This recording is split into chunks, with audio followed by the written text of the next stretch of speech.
Okie dokie.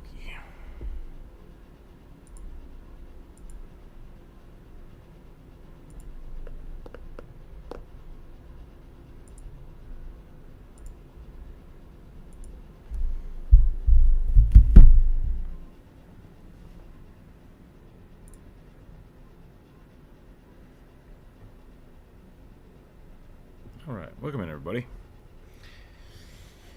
It is Friday. We are doing the viewer suggestion. I'm done with my commission list, so yeah. Here we go. Here we go. Boop boop boop. Let's draw some rugbies. Let's get the video up so people can actually see it here. There we go.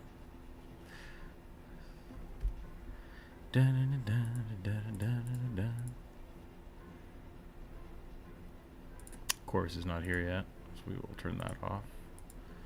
And for some reason the bird's not active. It's gonna be one of those days. Kid just fell asleep, so hopefully we'll have a little bit of time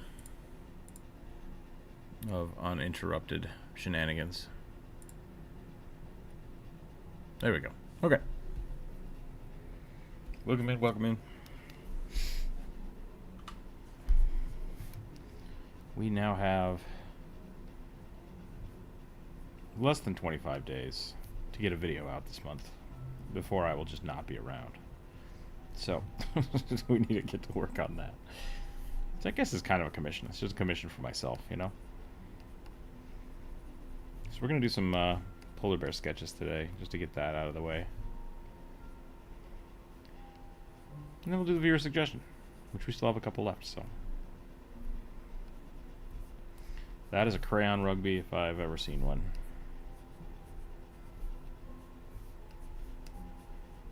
Maybe if I just keep tracing over it over and over again, it'll look better. I doubt it. It usually doesn't make things look better. It makes them look worse.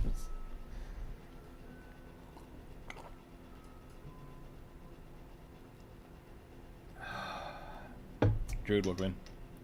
Hey.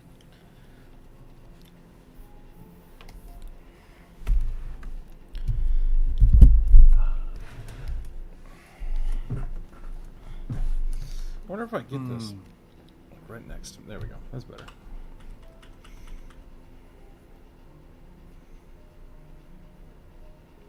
How are you doing today? I'm doing pretty good. Feeling very much like a sleepy Friday to me.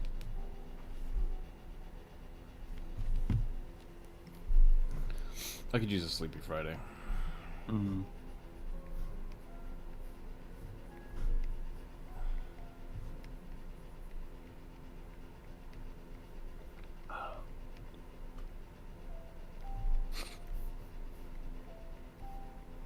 This looks like a mad groaning elf. Yeah, it does a little bit. Did you need to have earrings for some reason? Like really big earrings.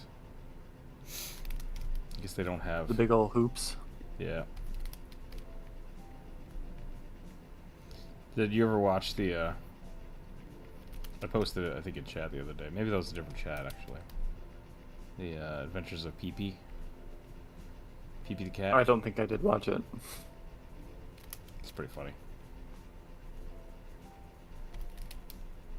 It's about a wall-eyed cat who goes on an adventure to save a princess. Ends up saving a dragon. Jordan, welcome in. Doing viewer suggestion today? We are, yeah.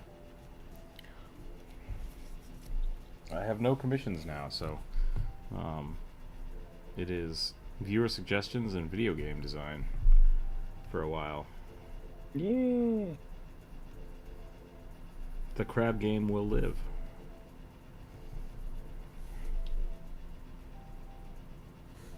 I have this huge plan to make a team-based platformer called Don't Split the Party.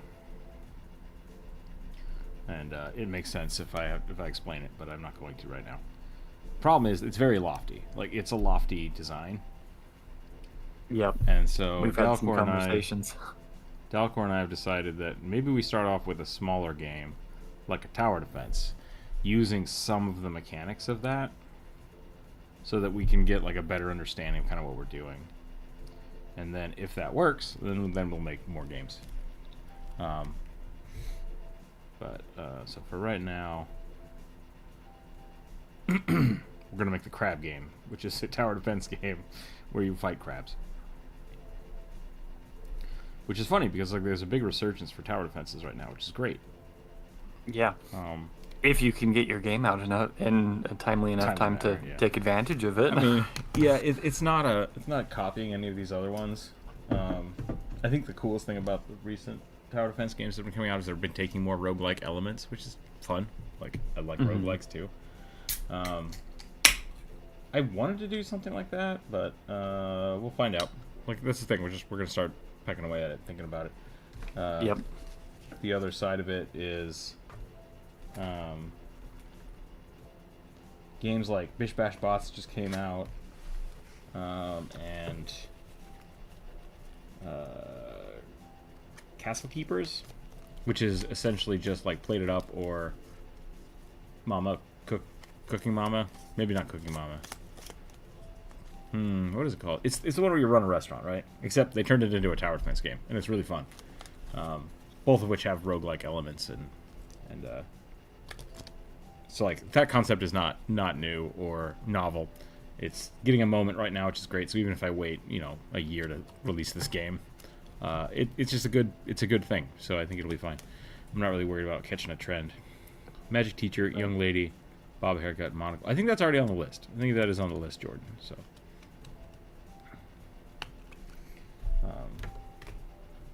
I'll double check for you.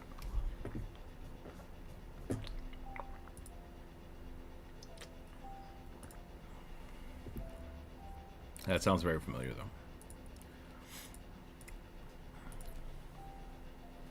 Yes, that is on the list. Alexander, welcome in. Druid, how have you and your brother's game been going? Any slow advancements? No. My brother's been too busy to work on anything with me. Yeah. And I've been distracted by other projects. My friend is also working on a game who I've been making some stuff for. And he's kind of hit a roadblock of consistent coders. It's the best way I can say it. Like, they're either really good and kind of flaky, or really good and really busy, or just really good and shitty at communication in general, or just kind of really shitty. So like there seems to be a constant influx of it, which I think is probably the same thing for artists too, right? Like, the problem is finding 100%. somebody that's not the problem is that you find people that are just there to work, and it's like not interested in the project, and so it's just like, great, here you go. It's like, that's kind of what I wanted, so it's always a bummer. Epic rugby battles of fantasy rugby. Yeah, welcome in. I don't know what's going on today, but I'm tired as part of it, I think. So I'm gonna try to get my rugby brain out here, and then we'll get some drawings going. But it's a struggle. So making a game is a struggle because it's a big thing. It's a big undertaking. Yeah. It is a massive multidisciplinary project. No matter how you look at it, it's going to be a struggle. I've been listening to a lot more like game music because I've been thinking about that, and it's just like, yeah, music is a whole thing I'm gonna have to also do. Yeah. But like, I have a very very specific like set of games that I really, really enjoy the soundtrack to, and I think they're all similar enough that it's like, I think that'll push me in a direction of, okay, I need X type of music, right? Like, having good examples and good references are like a main part you need when you're making a video game, because visual language on things that don't exist yet is hard. Yep. So very much so. I feel very similar about music, except also kind of the exact opposite. Because all of the video game music that I really like is way too like nuanced and complicated for me to understand any of the shit that's happening. That could be a miss. Don't take this the wrong way. Don't take this as a critique. That could be a failing on musical language on your part. Yeah, almost definitely. Right.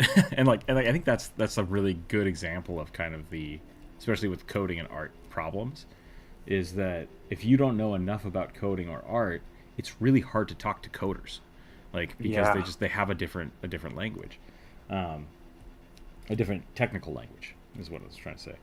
And so that's and it's the same thing with artists, but artists are a little, usually you can get away with it with artists because visual language is something that everybody kind of shares passively. Yeah. But then when you start talking about tone and style and themes, then you start losing it, right? Like they still have a technical language, but it's usually there's a little more overlap for the general public. Yeah, part of what I'm thinking is very specifically like my two most favorite video game soundtracks are Celeste and Ori and the Blind Forest. Both really good. Yep, both really, really good. Lena Raine, the composer for Celeste,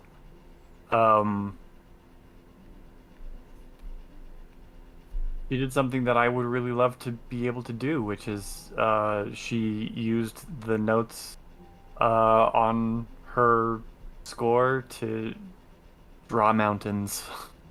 Okay. In a video game about climbing mountains, and then turned that into just a fucking banger soundtrack. And it's not just drawing mountains with her music notes. She builds huge amounts of visual symbolism into all of the music for all of the scores that happens. So the music, this sheet music itself, actually has an artistic quality to it. Yes. Cool. Yes, exactly. And I'm like, that is so cool. I want to do that. I don't know enough about music theory in order to be able to do that well enough to pull it off. Right. I'm not Lena Raine, and that's where I'm like, oh, why do I even try? And it's once again all of my toxic perfectionism and imposter syndrome all boiled into one thing. Other people's achievements do not belittle your own. It's true, and what I really should be doing when I think about music, instead of focusing on what I can't do, is focusing on what I can do and being happy with the skill that I do have. Because I have an excellent musical ear, like we've talked a little bit about before. Like, I did take band in high school. I've played the trumpet and the violin for years. It's been years since I've done anything, and I was never like good at sight reading because my ear was so good that I could usually fudge my way through just about everything that I had to play. Like, I practiced twice and in the entirety of my middle school and high school playing of the trumpet, and was first trumpet for most of that time until I got braces. So you know, sheet music is another language that can't be spoken. Yeah. Yeah. I knew I had a really good friend for a while that he taught me how to play the guitar for the most part. And basically he was saying, like, yeah, sheet music is almost just not necessary unless you want to play like in orchestral bands. So if you just want to learn how to like play the guitar or be in a band, like, you just need to know your scales, and that's about it.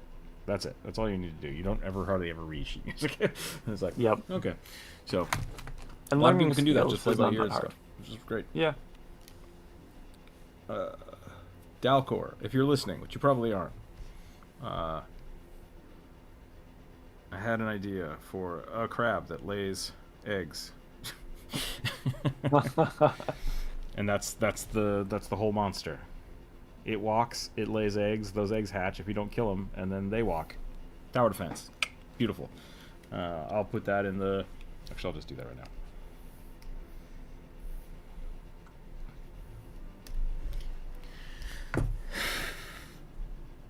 Push-ups waking up the baby today. I don't want to do that. Last week was a pain after he woke up. So I have fewer push-ups today, and I'm going to do them in the other room.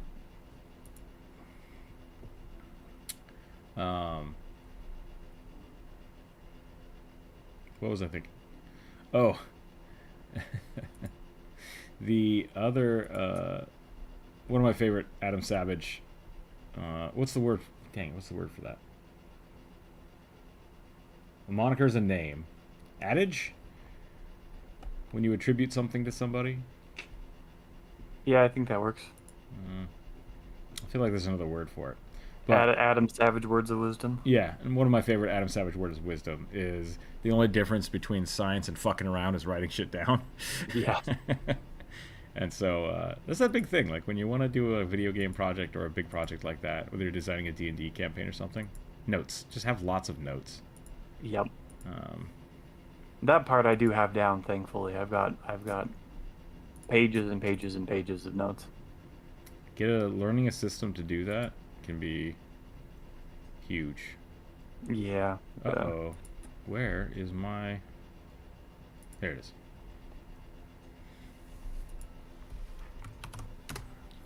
I wish that I had a program that I really liked that allowed me to do flowcharts.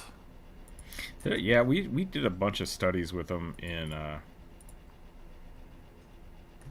when I was in college, and like there were a handful of them. There's one like the brain. The brain is an interesting one, but it's paid. Like yeah, exactly. But it's just if you start looking up, I think the word you want to use is data visualization flowcharts.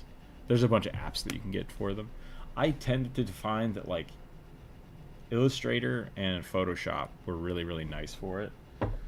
Just because I had so much control and fluidity through Photoshop. But I think Google finally has a... Do they? Finally has an app for it. Miro's not bad. I've used Miro.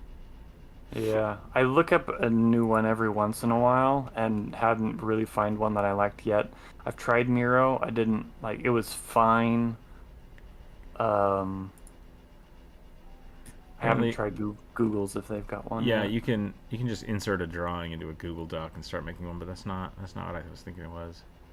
Draw.io, is that what it is? I'll have to look again. Miro wasn't terrible, but I could look again as well. Now that I'm a little bit more comfortable working digitally, maybe I'll give Miro another shot. It has been a couple of years since I last tried. Miro, yeah. Miro's not bad, if I remember right. I'm going to go ahead and roll the dice here. We only have 9 suggestions today, so we might actually get through this. I say cursing myself, but we'll see. 3. Awakened Jellyfish Spirit, Instinct Barbarian Variety. Okay. I feel like we're going to be drawing some jellyfishes today.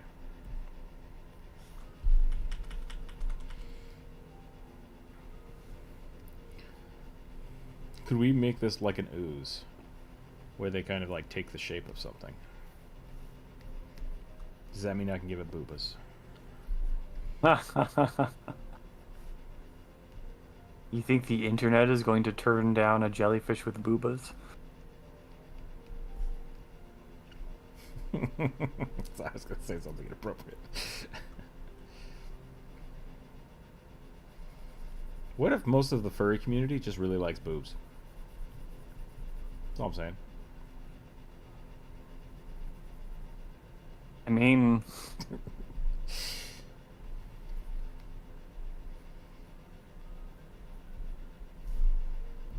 I guess that would negate the scalies, so I guess. Are scalies furries? They're a subset, yes. Subset? Okay, well that would disprove my theory right there altogether.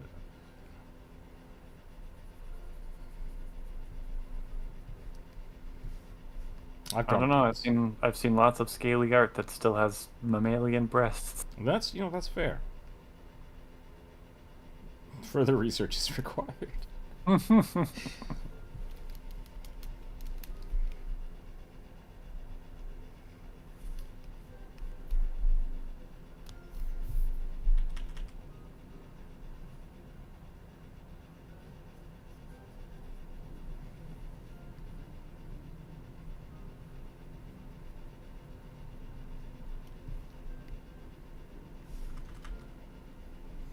I took a commission just last week that was a little out of my comfort zone Mm-hmm. because it was for a friend, and I was like, yeah, I want to do that for you. And so I did the dogs, Mm-hmm. Christmas dogs, which I didn't post that in the art share yet. Drawing dogs is hard. Like, it's always strange whenever I try to draw something kind of from reference versus just doing a weird fantasy thing. Mm-hmm. Trying to make a dog look like a specific dog is difficult. Just like trying to make a person look like a specific person is difficult. It always boggles my mind because I sit down and I'll sketch something and then I'll like look at it and compare it to the reference image and be like, that's not even close. Like, I don't know how I got where I am. and that was my experience for the last little bit. I'm gonna put that in the Patreon share. Sorry, everybody, but that's how it works.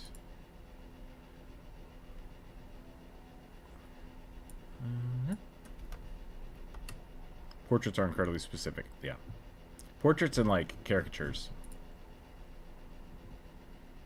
Always weird to me. I'm very happy with how they came out, but I'm always surprised how like I can think I'm good at one thing and then I try to do something slightly adjacent to it and it's just like that's a whole other thing. Whole other thing. Okay, how do I make this jellyfish barbarian? That's the question. Jump rope, welcome in. Yeah, hi.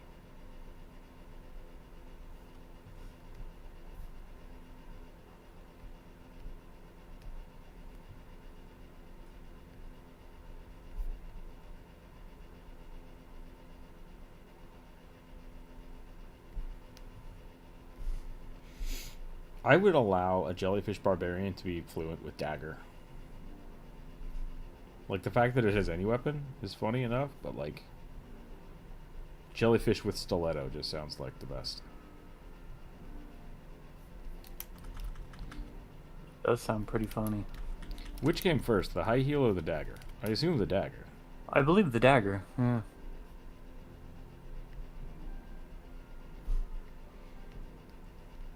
Hey, Laura Mipsum, welcome in.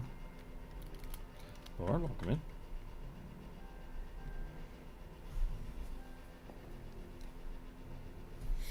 Ba-bum, ba-bum, ba-bum. Oh, I'm gonna sneeze. Excuse me. Ooh. My brain.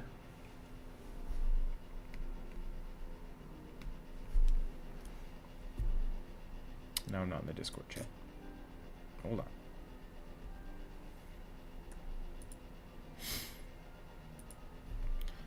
Notion or Obsidian might be helpful, but you may have to actually look for Gantt charts. Yeah, Gantt charts are different. Not bad for time management, though.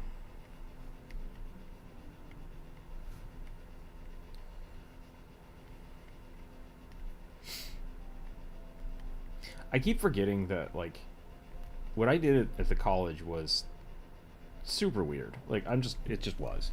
Like, I essentially made my own master's program and then did it. Because it wasn't, like, fully designed when I started it. Mm-hmm. And good for project management and order bumpers. Yeah. And so I did a lot of that. I did a lot of, like, project management and team leading stuff. In an art field. So it's a little weird. So I guess I might be a little biased when it comes to, like, making video games and stuff, because when I did it, I did a lot of the prep work for it. And I had to guide people. And I just forget that people don't know how to do that shit. Like, that's not something normal people do. Yeah, I have basically no training in any of that usefulness. Most of my art training was related to the quote-unquote high art field. Like, basically all of my professors expected me to end up selling work in a gallery. Right. and like I could not have been more obvious. Like I could not have been more direct with my professors. I literally told every single one of them that's not what I want to do. Yeah. I had a lot of people have that issue as well in the sculpture classes I took. Hmm. Um, yeah, and a handful of them um, do that now, which is fine. Yep. And then a couple of them went to one of them I know who was an awesome dude. Who I have his business card around here somewhere because he made it out of plexiglass, and I just thought it was cool. Awesome. He went to Hong Kong. He went to Hong Kong and just started doing public work there Oh, for that's cool. as like a uh, residency kind of thing. Hmm. Yeah, like there's lots of different ways to get around just selling stuff in a museum, but some of them also work for like libraries and stuff now, just as Yeah. like heads of art departments and things, which is cool. So it's always interesting to go to college and then think like, here's the jobs we're pushing you towards, and then where you end up is almost never in the same place, unless you're Yeah. like an engineer. But just join what's up. Amoeba fish jelly fencer. It's supposed to be a barbarian, but I even like a raging jellyfish still seems like it wouldn't have an axe to me. Maybe we'll go to small axe. We'll go to tiny axe, like a hatchet. Yep. I'm doing something for myself. Wanted to do an orc character recently and then had trouble figuring out the teeth once again, the tusks. So now I'm just theory crafting an orc skull because I can.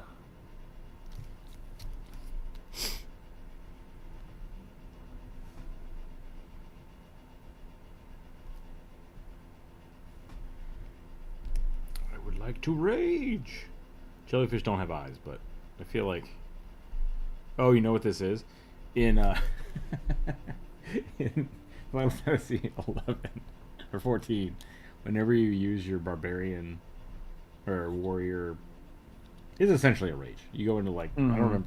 It's called different things as you level up, so like whatever. They apply a small tiny red like flicker graphic on top of your eyeballs. It doesn't change your eyes. They just stick the stickers on there and they kind of shift when you move. It looks really cool.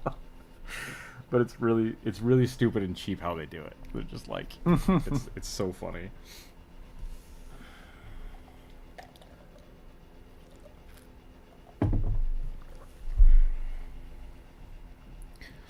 When one of my professors for my grad program, we went to his house for Thanksgiving once, and he had a Gantt chart for cooking everything, so we knew when and how to start everything in what order. Turned out just fine within like 5 minutes of us being ready to eat at that exact moment. That's pretty cool. Good organization skills, people.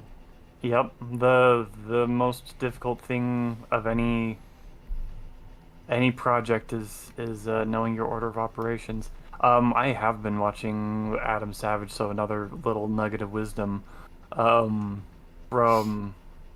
I'm watching him make his life-size Velociraptor puppet. Mm-hmm. Um, what is it? What is it? He said, "I don't need to know how to get to the finished product. I just need to know what the next step is." That's an interesting way to start and think about things. Yeah, yeah. I think the other part about me that like Jumbo and I have talked about is working in a kitchen is kind of a weird thing, Mm-hmm.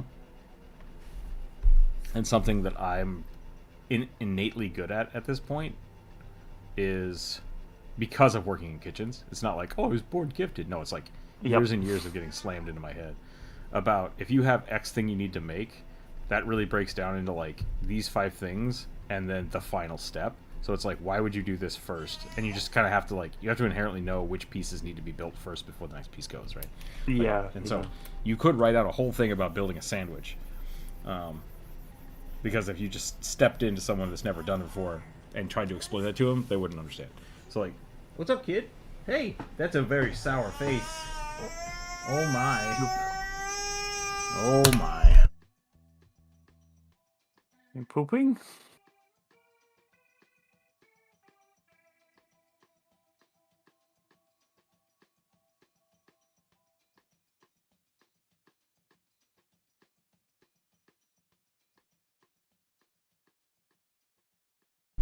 he woke up, and like before he actually woke up, he just started climbing his little climbing tree.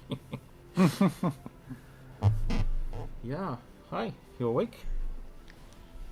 Oh boy. Oh, sleepy baby. Yeah. You okay? I want to eat the microphone. Okay, I think that's my barbarian jellyfish. Let's move on to the next one. See if I can draw well. Hanging on to the boy. Waking up is hard, yeah. Skull looks good so far? Yeah, it's looking pretty good. Thanks. But what are the teeth for, Druid? What are the teeth for? Mating display? Okay. Female fighter mounts with a banner and an eye patch holding a sable. I think it's supposed to be saber. Because a sable's another rodent, right? It's a ferret, basically. It's a ferret? Yeah. So is it a female mousefolk with a ferret? Kid, you cannot eat the dice. Not appropriate. You want this? Yeah, you'll take that? Okay.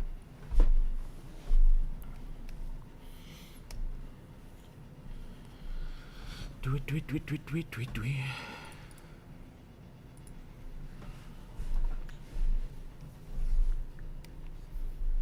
Oh, right. I wasn't going to do that.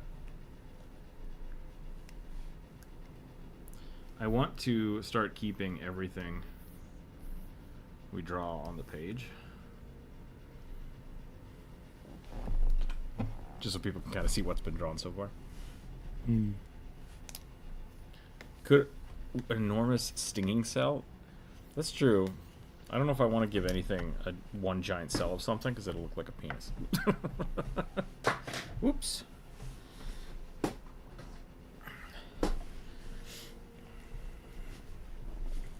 Don't drop it. I think half the fun for you is dropping shit. He does have 2 cat older brothers. Mm-hmm.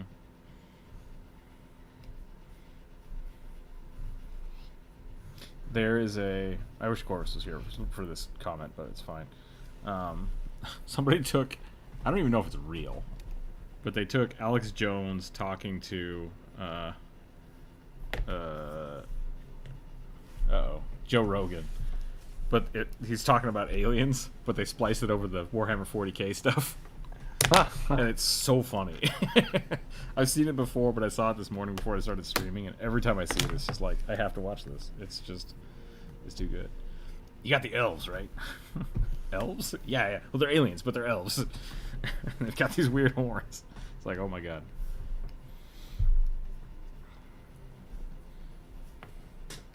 Oh, kid. Why you do this to me? It's gone now. Yeah. It's on the floor. It doesn't exist anymore. Yep. You don't get to play with things until you drop them on the floor. And then they just don't exist. How about that? Play some cards?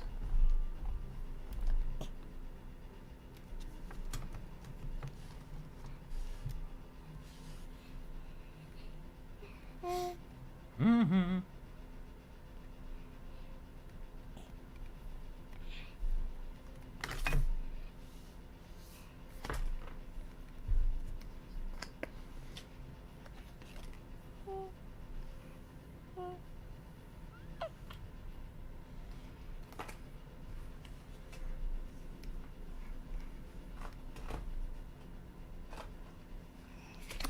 What are you doing? Ace of diamonds. Good job.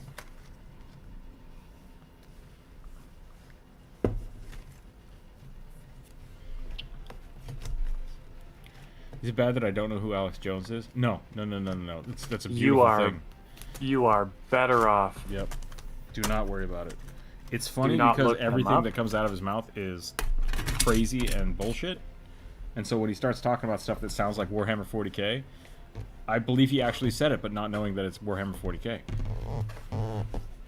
I could see that man went to Google and typed in weird space aliens and saw the 40k pictures, and he's like, "Oh, this shit must be real." I think it would be more likely that he would look it up and be like, "Oh, people think this is real. I can use this to get money." What did the Onion say? I think they were like, his whole the whole Infowars is just a way to monetize hate speech, Yeah. and that might not be a joke. Like that's kind of Yeah, no. I have no evidence for it, but I legit believe it. These are the things I've heard. I'm just asking questions.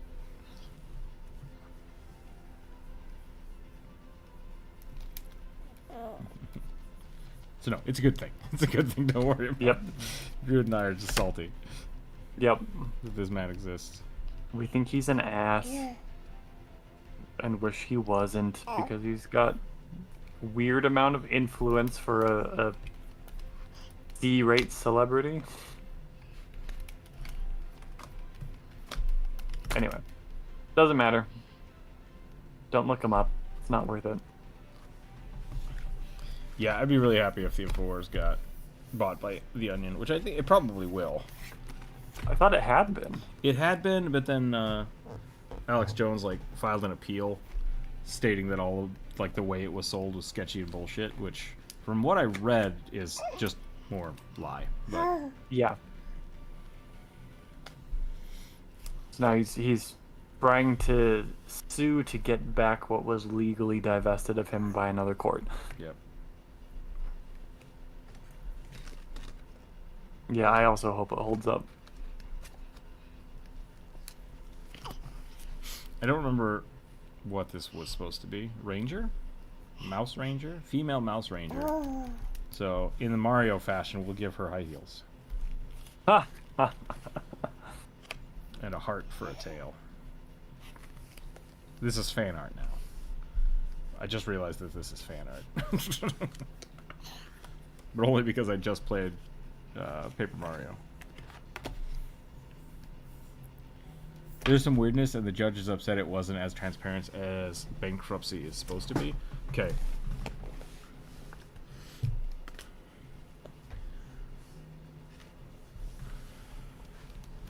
That's got to be Alex's fault.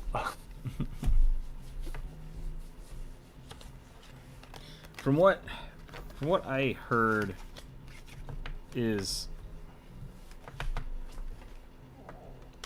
I don't want to get into it because I don't know enough about it. But I watched Legal Eagle and then another lawyer talking about it, and they were both saying that the person that was in charge of it is a very well respected person, and what they did is not uncommon, but maybe it was a little. I think non-transparent might have been what they were talking about, but.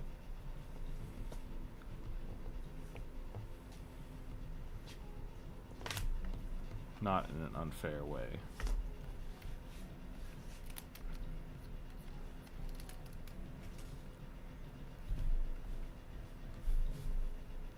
Because I think the families basically said, we will give up some of our money that we would have gotten so long as Infowars is retained away from Alex Jones. Yep. And so it's that sounds weird. It's weird and hard to explain. More than anything, the world is concerning Alex Jones couldn't have happened to a bigger troll. I love the Onion deciding to troll him like that. Yeah, I mean, that's the thing. It's just the internet being full of people that just want to yell and make shit worse is just not great.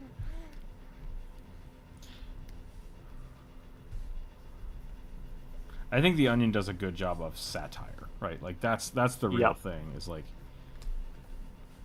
kind of the same way that a lot of news organizations really aren't news anymore because they're just entertainment.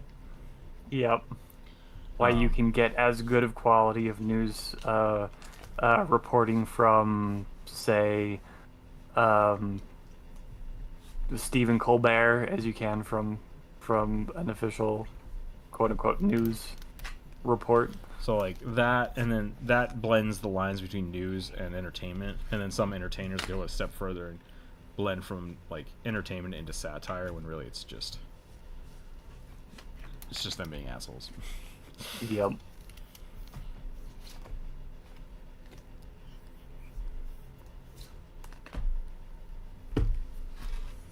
I've just drawn a chunky little mouse. I don't know what I've done here. Yes, you have. I want to try this again. I want to try this again. Go for it. Sorry for the confusion yesterday or Wednesday or whenever it was. I'm actually home where I can actually hear you guys what's going on. There can be interruptions from the outside world. Okay, I don't know what we were doing on Wednesday, but that's fine. Dude in charge of the stale had the authority to do what he did. It's just that Alec Jones sees conspiracies and everything. I think that is what Legal Eagle is basically saying.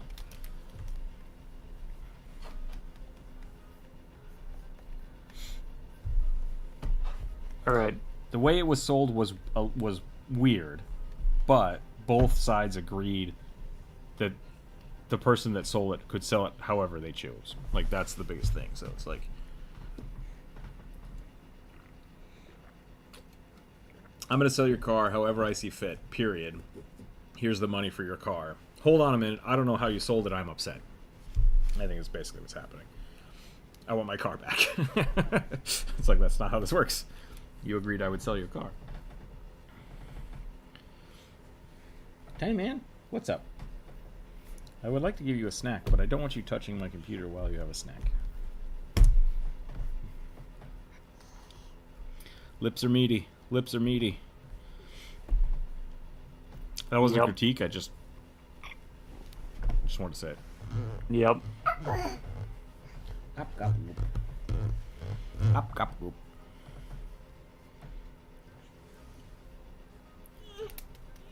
What's up? You went down? Or you pooping? I'm gonna put you down. It is really hard to not draw a for me to not draw an orc, like just a gorilla person. Gorilla's not a bad choice for orcs. It's really not. What does chat? What do you guys think for orc? Piggy nose or yes or no? Man, the internet loves piggy nosed orcs. I don't know why. I constantly feel like I'm being trolled on how often they pick piggy nose. Community post, that's what I think where was confused. Basically, I was asking, given it was a new week, but I have to resubmit my Goblin Archer to the list request. But then I was talking about the Goblin art in the... gotcha. I don't have any goblins on here. So unless I already drew it.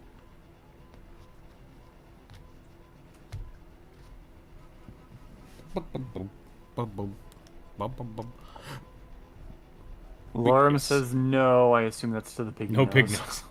No pig nose. No pig nose guy. Got it.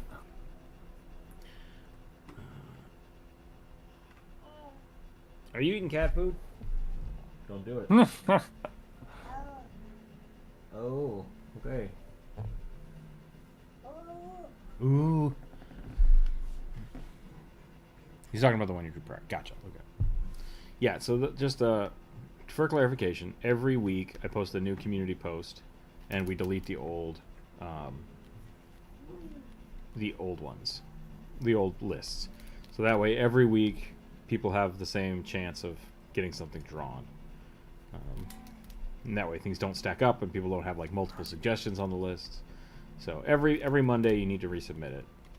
But you're always welcome to resubmit them during the live streams, assuming you haven't already submitted it to the community post.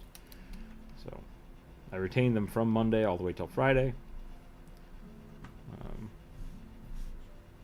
And yeah, that's how we do it.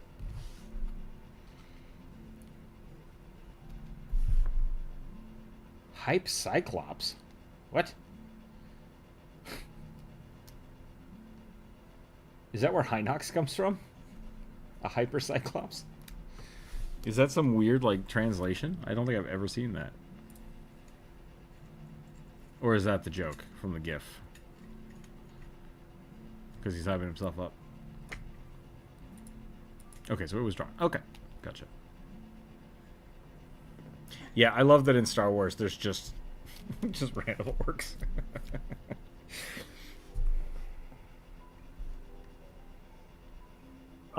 They're I forget what they're oh, you're not orcs. I don't know what they're called. Pigmen? Who the internet? Google knows.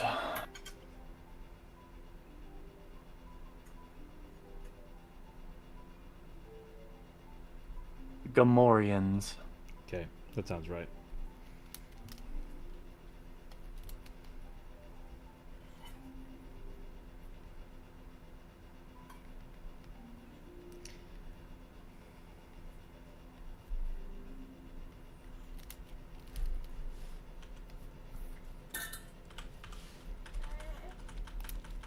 At least according to Wikipedia.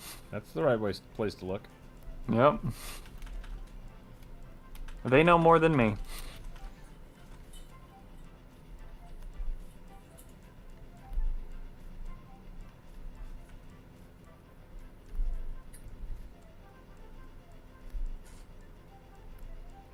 Just in case, I'm giving this guy a sable and a saber. Just in case.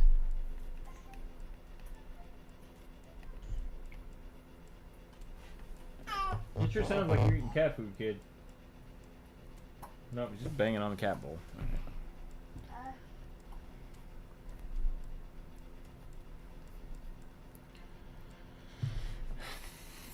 I can't tell if this one's wearing a trench coat. The orc or the rat? I wanted to give it a scarf. This should be a scarf.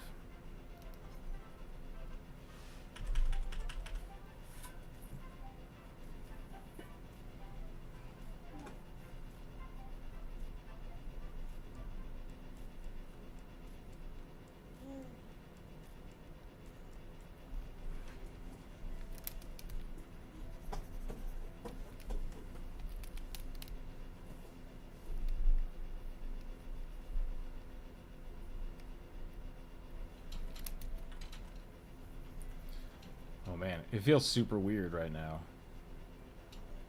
This is the first time I haven't had a commission lined up in like months. What am I gonna do with myself?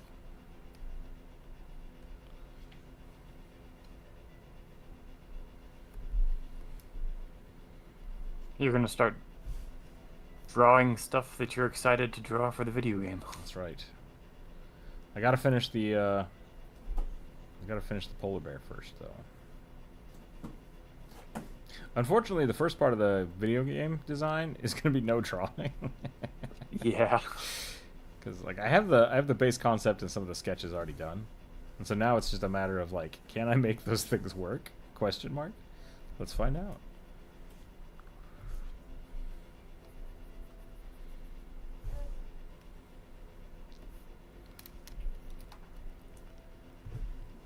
They have you. Then you have your Underbite orcs, which is Warcraft and Warhammer. Yeah, which are technically the same. They are the same things. Yeah. And I respect those designs. I don't want to copy those designs.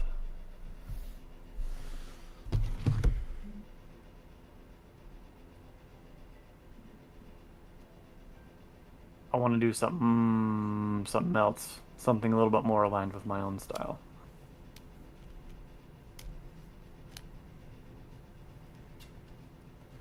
Which is why I'm at this point. Maybe you should put the prompt provider with the corresponding finished art. I could try that. The problem is I erase whose it is. Because I don't want to.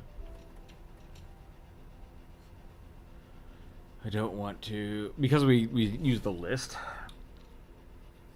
I guess I could start writing that down though.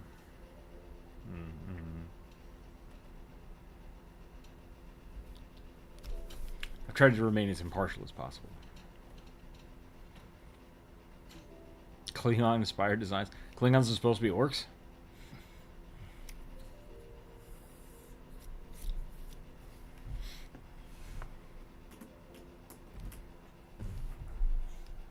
Why do actually, that's a good question. Where did the pig orcs come from? Japan? I'm not sure. Hey, Bri.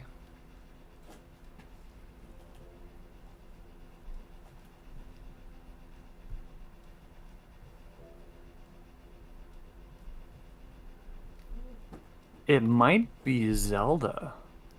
what I'm wondering.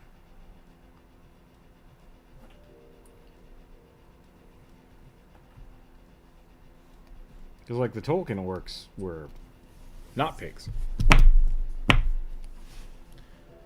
OD&D and AD&D had pig orcs.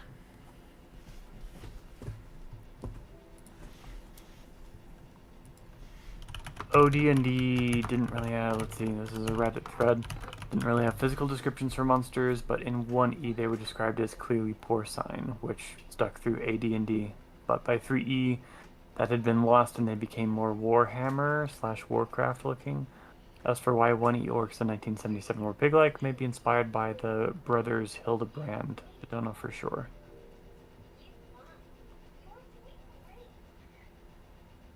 Somebody says they thought that they were under the impression it was a Japanese influence, but that is refuted. Almost all medieval Western fantasy tropes in Japanese media stem from JRPGs, which trace their lineage back to Dragon Quest and Final Fantasy, which were made by Yuji Horii and Hironobu Sakaguchi. Went to computer show together and blah blah. Orcs are made and born from spores.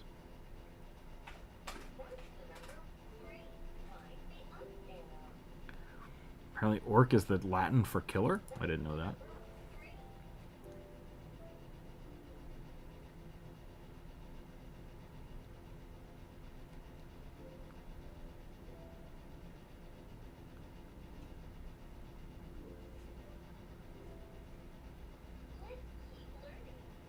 What does swart mean? W-A-R-S-A... W-S... No, S-W-A-R-T. God, I can't freaking do anything today. Swart? I'm not sure. That's a word that I've read before, and I've always been like, maybe I'll figure that out by context, and never have. A huge orc chieftain, almost man-high. His broad, flat face was swart. His eyes were like coals, and his tongue was red. Swart, singular, archaic for swarthy. So this was a sexy orc? Which is dark-skinned. Oh, okay. Two towers he describes, and there were 4 goblin soldiers with great stature, swart, slant-eyed, with thick legs and large hands.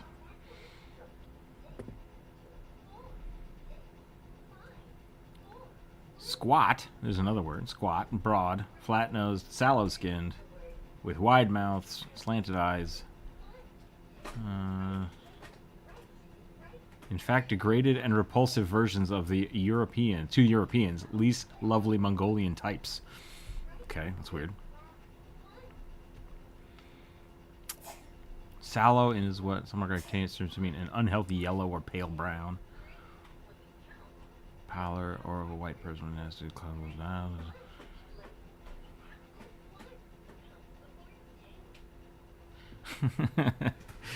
From all the descriptions of orcs appear to be divisive, so they look all over. The most common demeanor in all of their appearance is not their skin color, but their ugliness. So to Tolkien, orcs and goblins were all kinds of different things, just really ugly.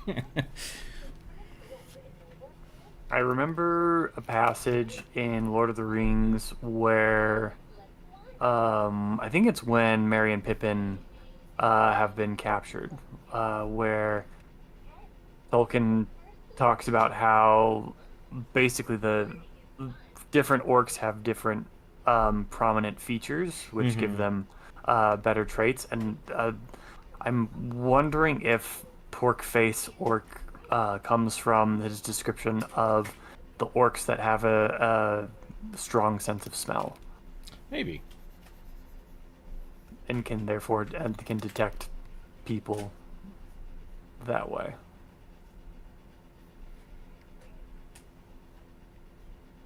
Because like they were supposed to be corrupted elves, right? Yeah. And elves were shorter than men and like very thin, but attractive and muscular, right? Like they were. Yeah. Tolkien basically just ramped up all the stats on elves. Idealized people. Idealized people. And so then when you corrupt them, they just become like They retained their strength and their brutishness and their dexterity, but like just became ugly. So they just lost all their charisma essentially. Exchanged their charisma for their constitution. Yeah, exactly. Basically. Flat nose is an interesting detail because of gorillas, pugs, and pigs. Could be considered. I think we need more pug pug Pug orcs. pug orcs, but maybe that's what goblins are. Maybe goblins are just pug orcs. Oh, I mean, in Tolkien verse.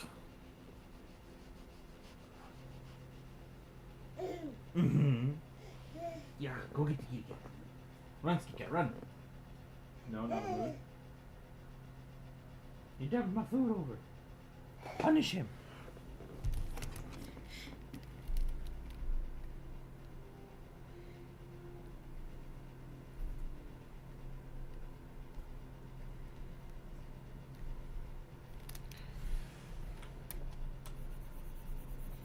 Sorry, I was reading when you guys were talking. Did we figure out where the pigs came from? I haven't yet. Okay, you were reading something, and I didn't. Yeah, only I half was heard it. reading through a Reddit thread. It was devolving quickly into nah, yahan, No, nah, racism. yahan. Yeah. So yeah, so I just stopped.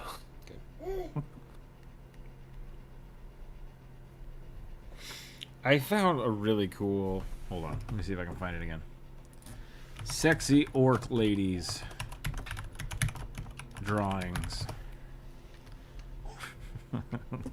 I assume that's what I typed last time to find it. Kid, you are totally fine. Yeah. What's up? He just looked at me, smiled, and then screamed. Great. Do you want food? Or are you just trying to poop? It's hard to tell. Or you're just upset because the skip cat's on the desk and you can't reach it? Oh. I want a kitty cat.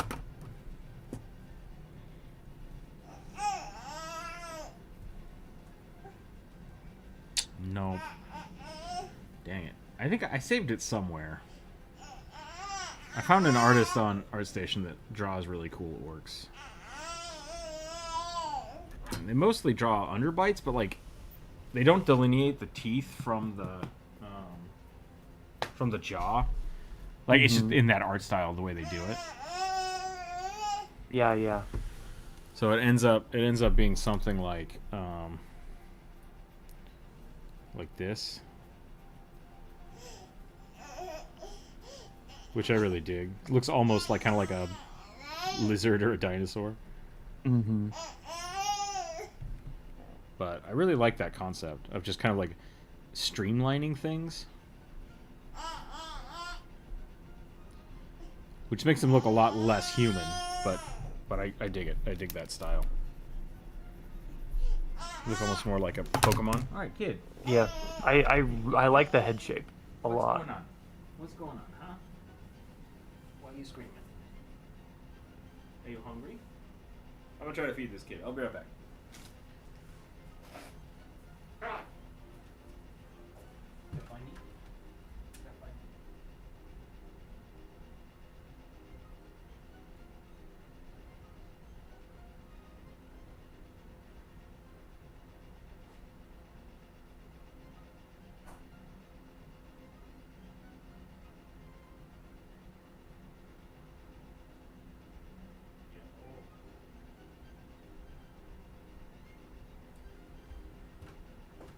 As far as D&D goes, it looks like the first. Yeah, David C. Sutherland III drew orcs in the AD&D bestiary. Okay. And they look. They actually they look like Alf, the puppet from the Okay. 80s TV show. With the big long snoots. Yeah, yeah, but with boar tusks. So they're a little bit piggy faced. I'll put this in the live stream chat so people can see.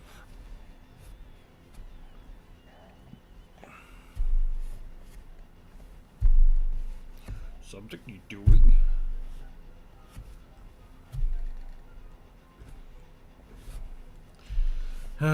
So many of these are just People painted green.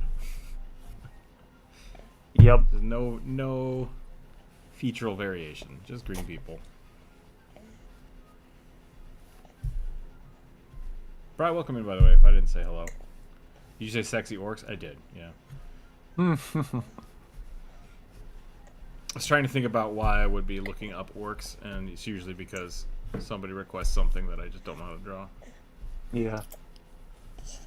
Anyway, from everything I can see, is nobody knows for sure where the pig nose orc comes from, and every artist draws orcs differently. Basically, the closest thing we have to canon is WoW orcs. Which, I mean, to be fair, is a pretty huge inclusion of orcs. Like, Yeah. you have Warhammer orcs, you have Lord of the Rings orcs, and then you have WoW orcs. Like, those are the three main things that have orcs, and have been around for more than 10 years. Kid, you're running that bottle all by yourself. That's great. This is progress. Stop. Hey. Oh, yeah? Oh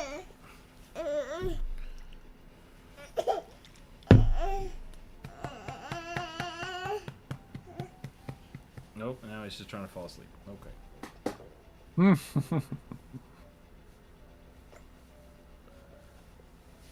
Okay. Better than when he's usually trying not to fall asleep. Yeah, just screaming wildly.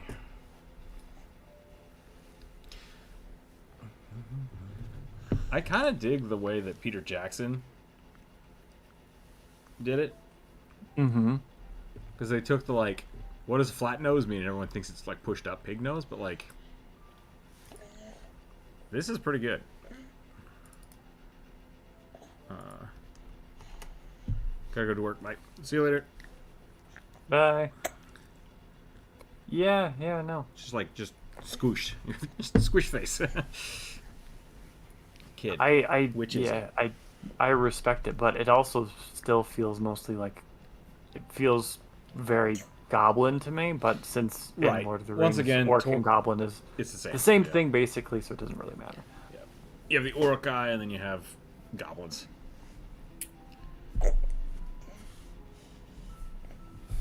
The Aruk. The Uruks, which sounds like a racial slur.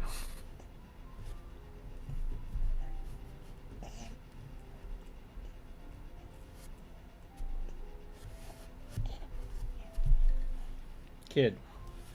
Oh my god.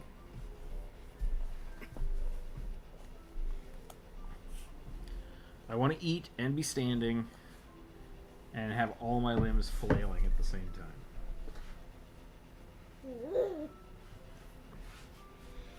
I just want to be able to sleep and work at the same time.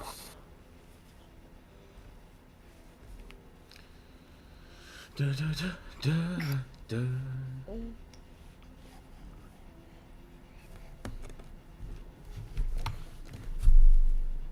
Oh, okay.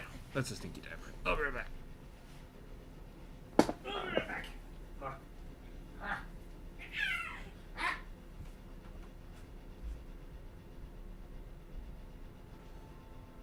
I think I'm liking where this is going. Head kind of more forward. Less chin.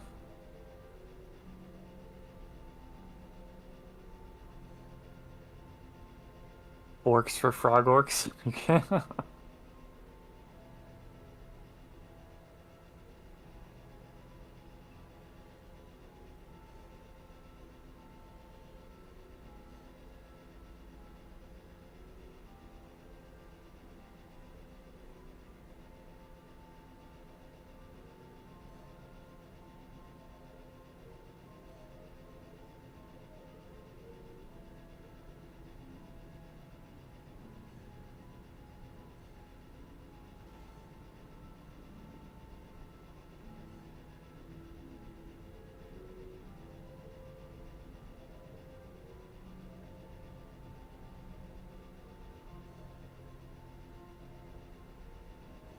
The kind of the funny thing that's that has led me to wanting to figure out orc anatomy is the fact that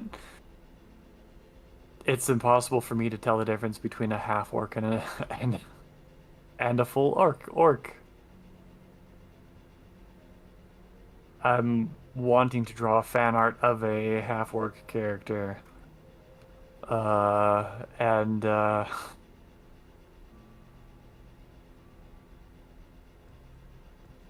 can't figure out all of the details.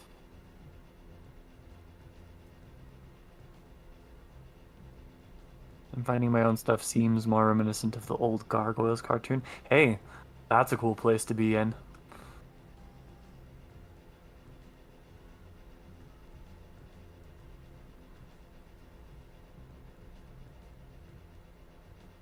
Disney's Gargoyles.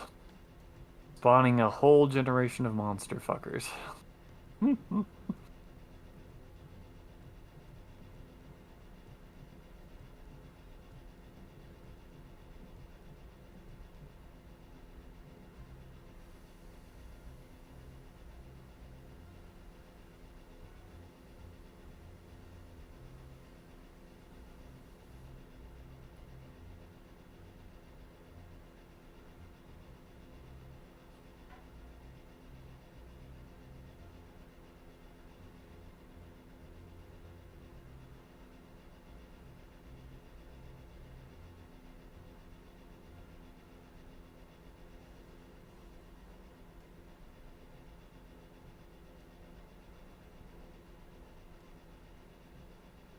Hello? Brian, can you hear me now? Is that working? Okay, cool.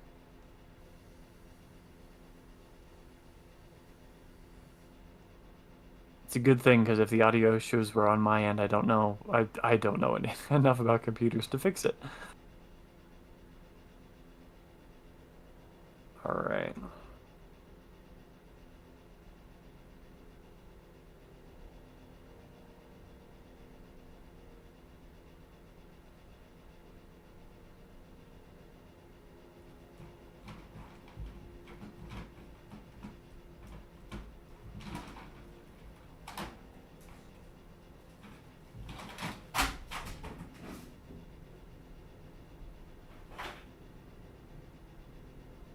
There was a tabletop game called Confrontation. Their orcs were very interesting.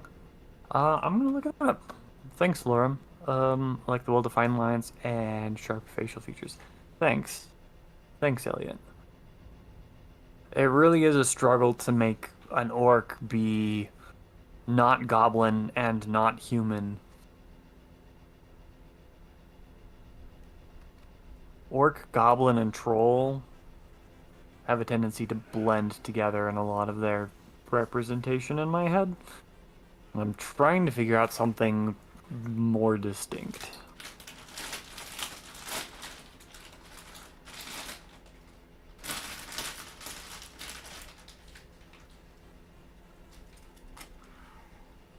Some of you guys can hear me screaming in the background. Be right back.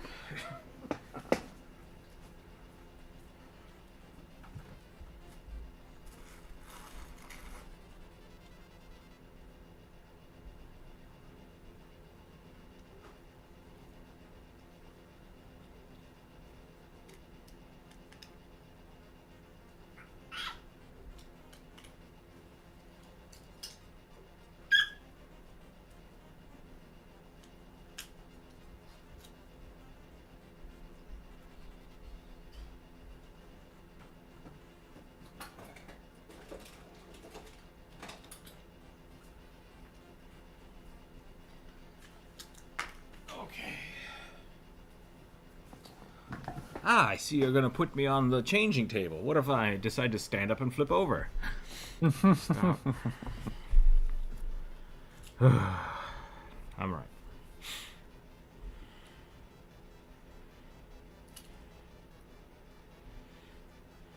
What did I miss? This is a full orc or a half orc? This is my full orc. Yeah, well, no, we're just continuing to talk about different orcs. Lorem, these Rackham Confrontations TTRPG. These orcs are very interesting, but they feel more like trolls to me.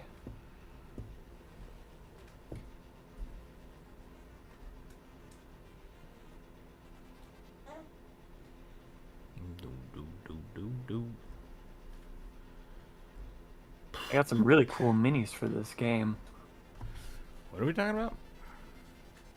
Lorem Ipsum suggested a TTRPG called Confrontation.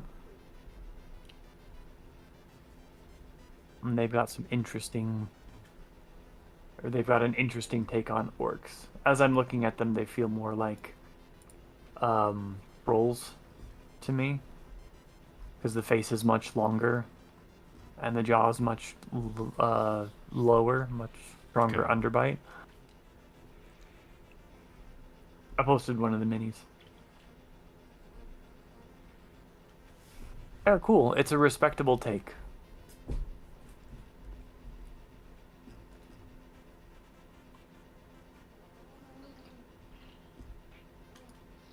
Well, I can't find the thing I'm looking for, and the kid's eating now, so I guess I'll stop.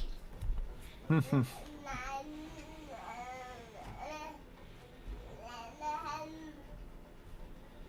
dun, dun, dun. Trolls and ogres are where I have problems. Yeah.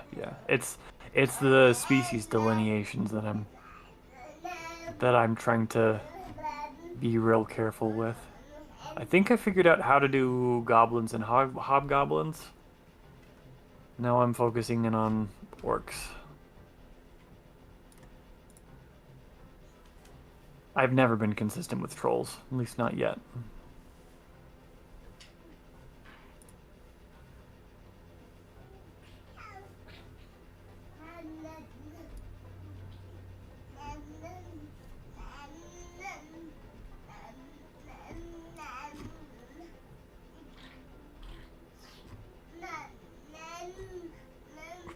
Jesus, kid.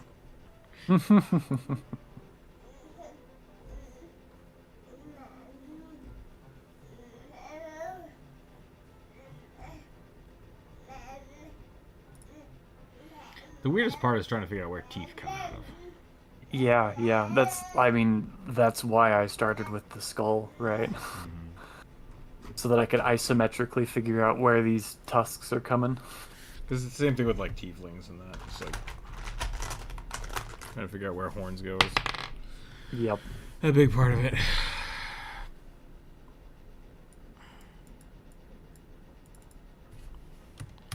Yeah, I gotta look up another word. A feminine Armagarsar barbarian.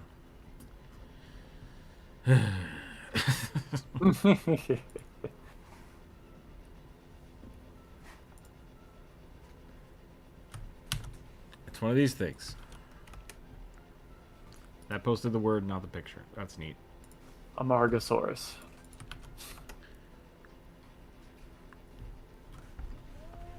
I guess I'm just gonna go Dragonborn.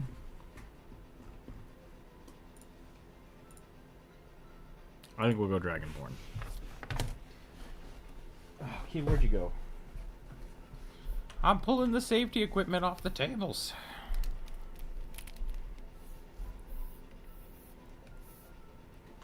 I drew all that on the same layer. Dang it.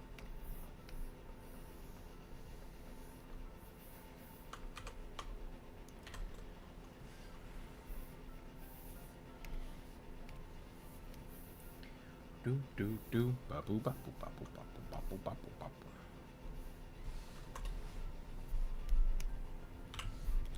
boo. Umbaga baga baga.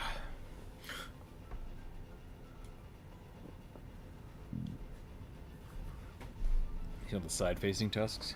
Yeah, I mean, like that's the interesting thing about tusks in nature. Like you have elephants, you have boars, a handful of little tiny deer things, none of which have human lips. Nothing else has human lips. Also, nothing else has a human chin. That's an interesting point.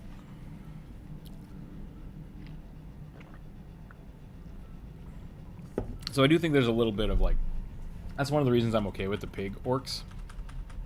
Because like really what you're saying in your world is like boar people exist and you call them orcs. Yep. Perfect.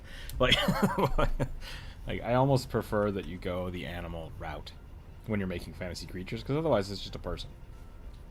Yep. There's also nothing wrong with right, I've almost did this to a table, and then I decided not to because I knew it was going to make everybody really upset. But the idea was the humans in the party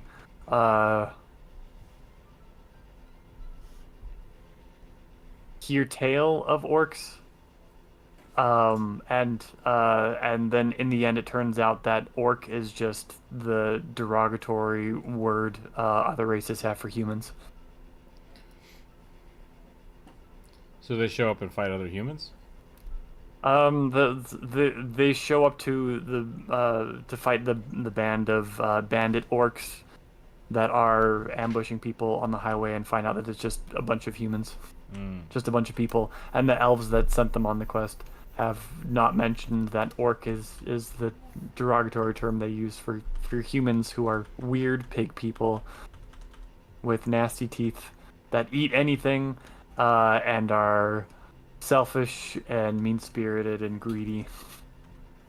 Is your child taking levels in Chaos Gremlins? Honestly, no. He's taking levels in, like, eating cat food. Whatever goblin feat that is that lets you eat anything. Iron stomach. Iron stomach, yep. Hey! No, I see you. Come here.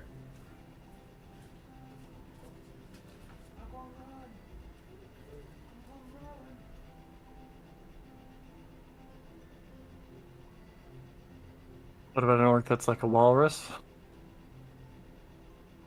I mean, that would give you the flat facial features. But then you're just drawing Jamie Heineman and giving him actual walrus tusks.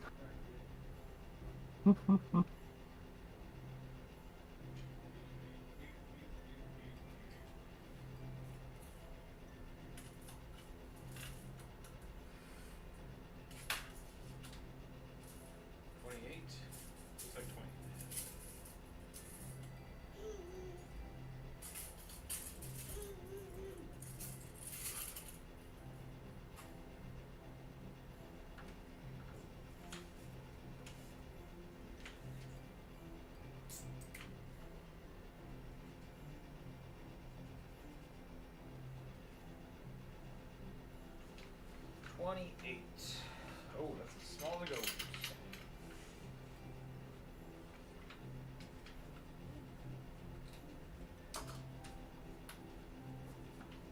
Putting up the baby cage.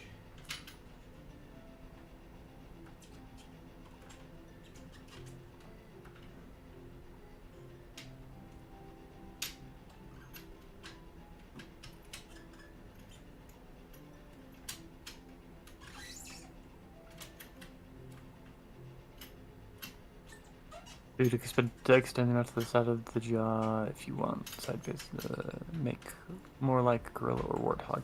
Yeah, I was looking at gorilla and chimpanzee skulls earlier, and I was like, you know what? I could just take this and give it boar tusks and call it a day.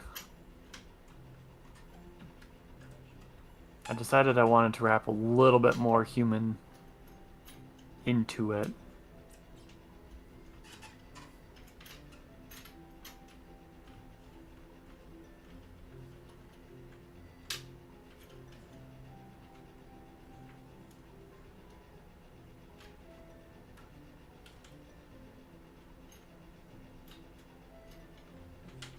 Don't ask me why. I don't know why I do this to myself.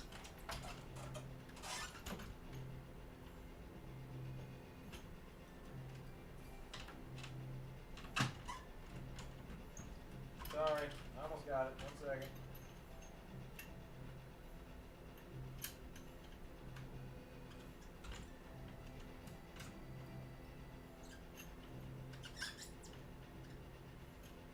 I decided I didn't want my orcs to be a monoculture in my crossroad setting.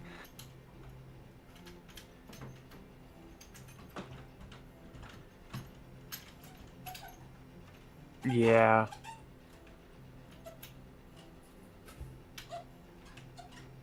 I also really don't like a species to be a monolith. That doesn't ever make any sense. But I do have to figure out the generalities. Humans have a lot of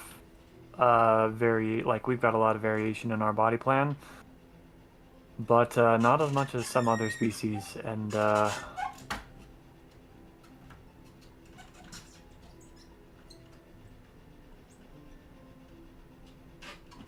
we do all kind of still follow a basic design philosophy.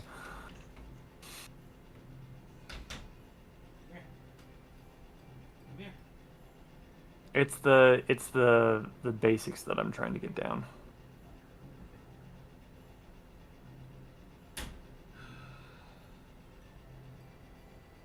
Yeah, it's funny, kid. It's funny.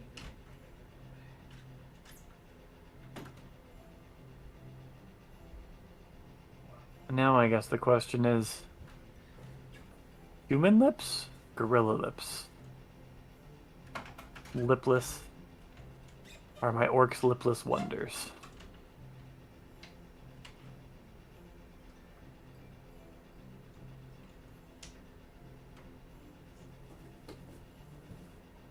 You call into that? You might be able to lunch.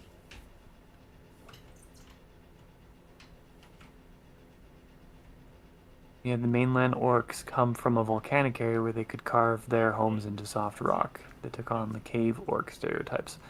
Cool. Oh, I'm so tired. We need to call it early? You need to No, go take a nap? no. They just put up a baby gate, and his immediate response is, "How do I break this?" So I'm just tired. The hell was I drawing? Oh, right, this dinosaur.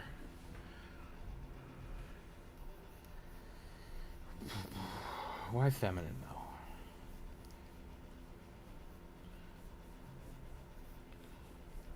I'd like you to take the bulkiest thing possible and make it feminine.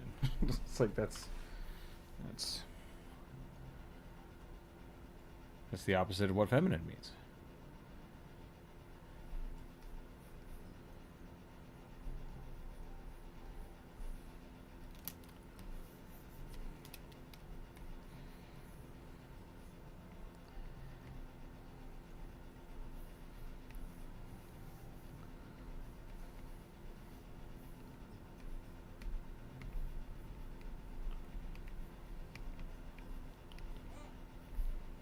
There we go. That's not bad. Okay.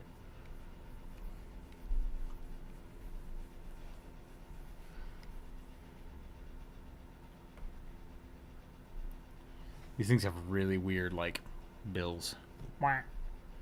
That's interesting.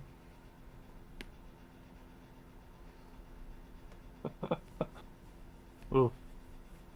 Oh, Bri, those lips.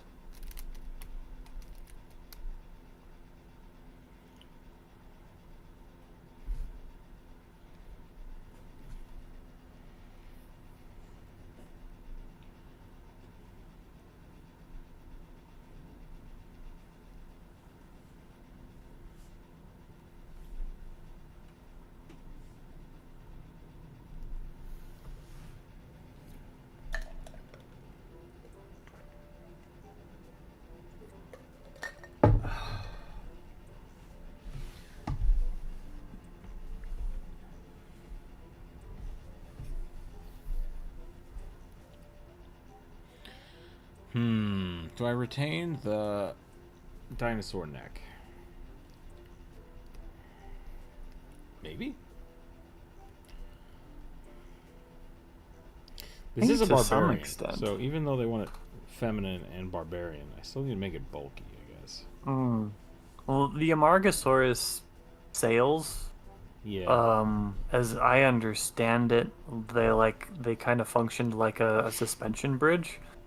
So if you're gonna keep the sails, it stands to reason that you could also keep the long neck.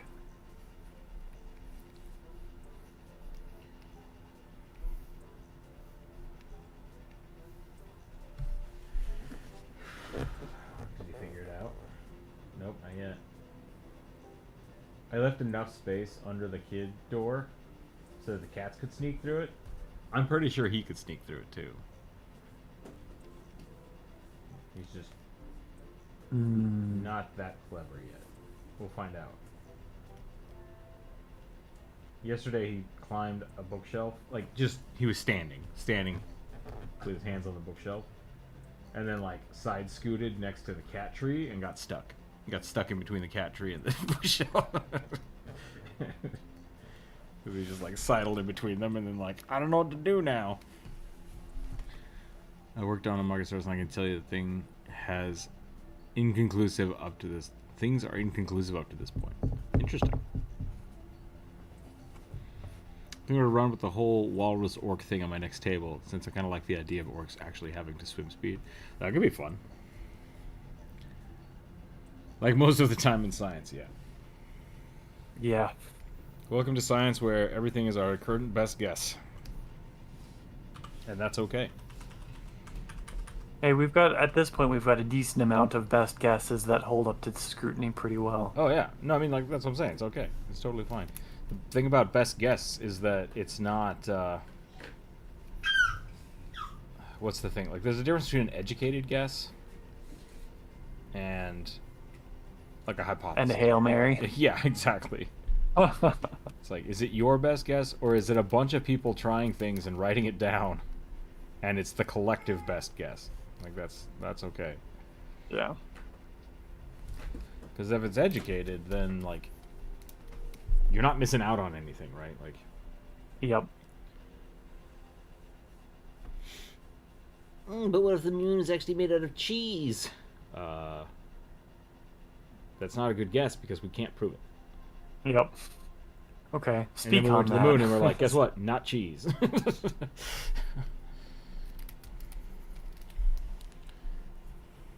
Turns out it's coated in superfine, super sharp silicate particles. Mm-hmm.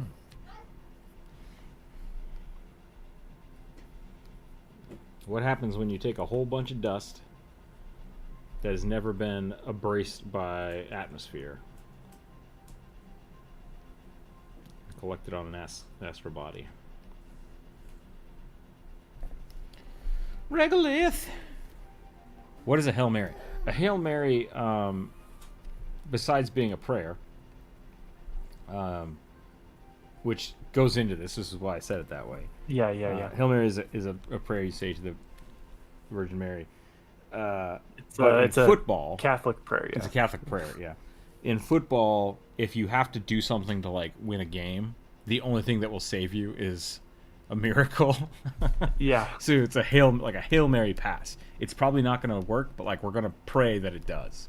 So, yeah, that's what a Hail Mary is. You throw a Hail Mary, it's like it's an impossible shot that is only going to happen by an act of God. So.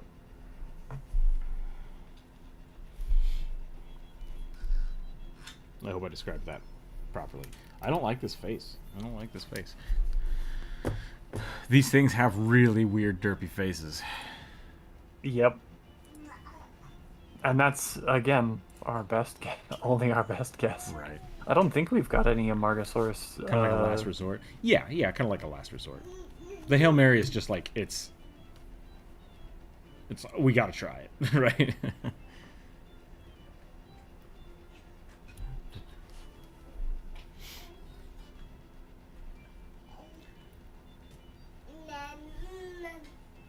Yeah, unfortunately, we don't know any of the soft tissue. That's why like the best guess things make sense as well. Yeah. Because you can be like, based on stuff that we see around other large pteropods. Is that what we call them? Like what their bones look like compared to their flesh. We can make assumptions. Yeah. But We can make a decent number of assumptions from similar dinosaurs, and we are actually finding, I'm not going to say a lot, but we have a handful of mummified soft tissue that became fossilized. We've got an ankylosaur, we've got parts of at least one triceratops. I think we've got... Is it a lambosaur? What is a lambosaur? Help me out here, chat. Lambosaur is another dinosaur with type golden of doors? duck. It's another type of duckbill Okay. dinosaur. Probably related to a lambosaur, based on their facial structure.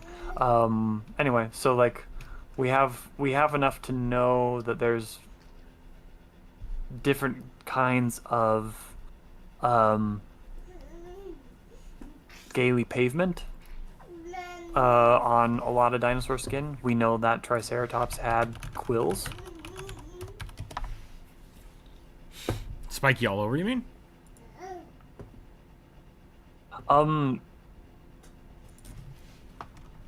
Tuberculate pavement, I think, is the technology. I'm trying to remember every Your Dinosaurs Are Wrong episode I've ever watched. It has to do with scale pattern. So a lot of the fossilized skin tissue we have actually looks a decent amount like, say, an iguana scale pattern. Gotcha.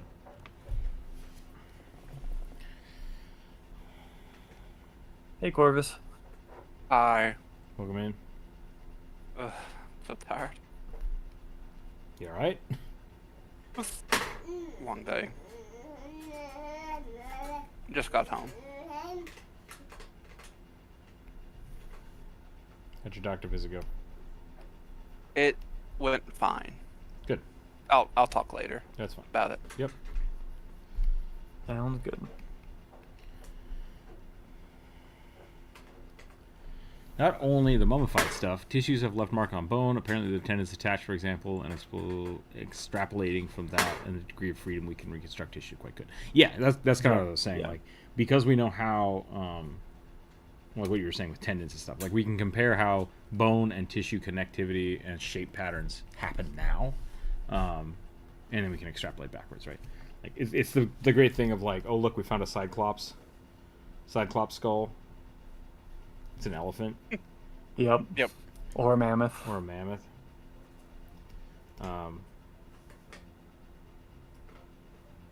And then people take that and look at like T-Rexes and they think, oh, it must be the same thing, right? I think my favorite one is still Sue the T-Rex drawn as a fat chicken. Yeah. Because like we don't know how fat Sue the T-Rex was. No. We like this. And we like, do know we that know she more had- than that. We know more than Yeah. that.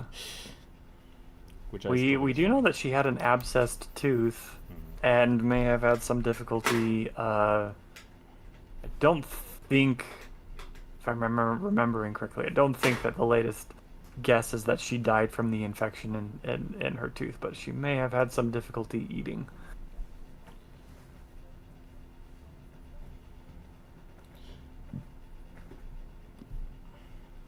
I like the idea of feathered T-Rexes. Feather T-Rex do is as still well. pretty good.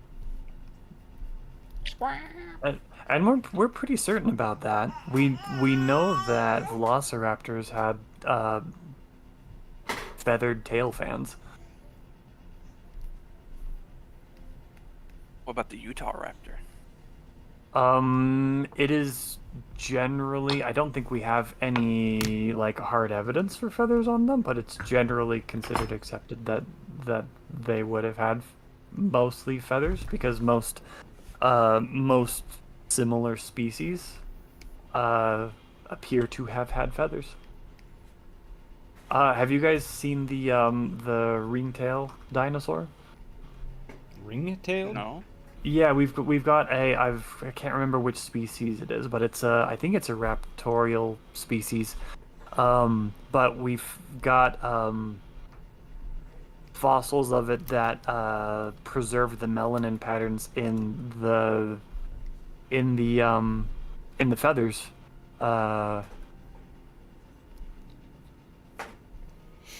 And it's Sinosauropteryx is the name of the dinosaur. And so we can tell with relative certainty that it's a fucking little ring-tailed lemur or raccoon dinosaur. This is what we got of it. Oh, yeah. That is awesome. I have seen that. My favorite dino fact currently is that they classify them by bird hipped. Oh, yeah, bird hipped and reptile hipped. I believe that the birds evolved from the reptile hipped dinosaurs. Yeah. So the birds didn't evolve from the bird hipped dinosaurs? Is that what we're saying? Sino found in China? Yep. Yeah. So, for some reason, Dread, I think you would like this. Alberta bats? What's the tweet that they shared? They found polar bear bats. Polar bear bats? Just Oh. like white. Yeah, they live like in the northern climes, I believe, of Japan and maybe eastern Siberia. I think I have heard about this. Pretty cute. Oh. I do like this. I've abandoned all hope of making this look humanoid, and I'm just drawing a dinosaur now.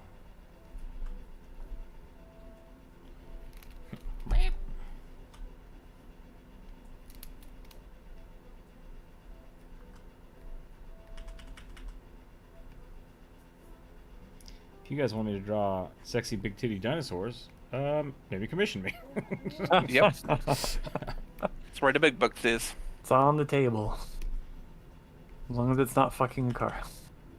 I draw the line of fucking cars. You stipulated cars. What about trains?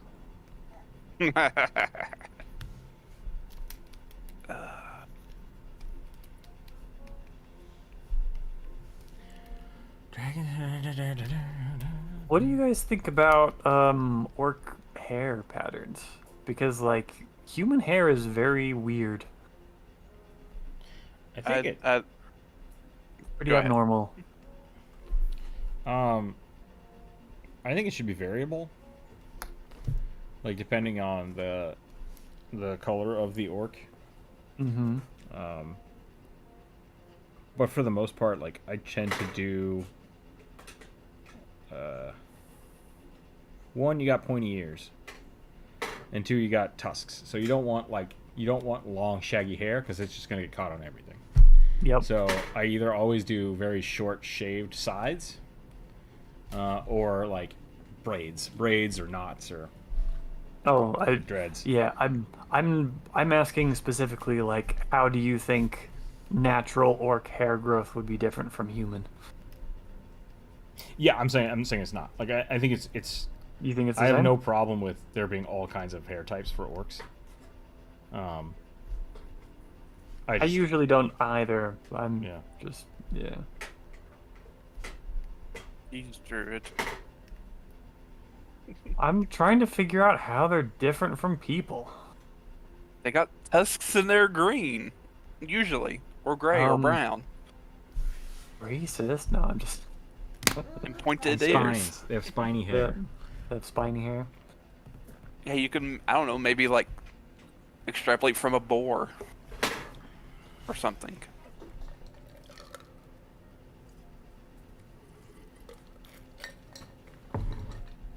Because we went by how the hip looks. Some of them looked like hips from modern birds. Some looked like saurian hips based on how they looked before we knew better. Interesting.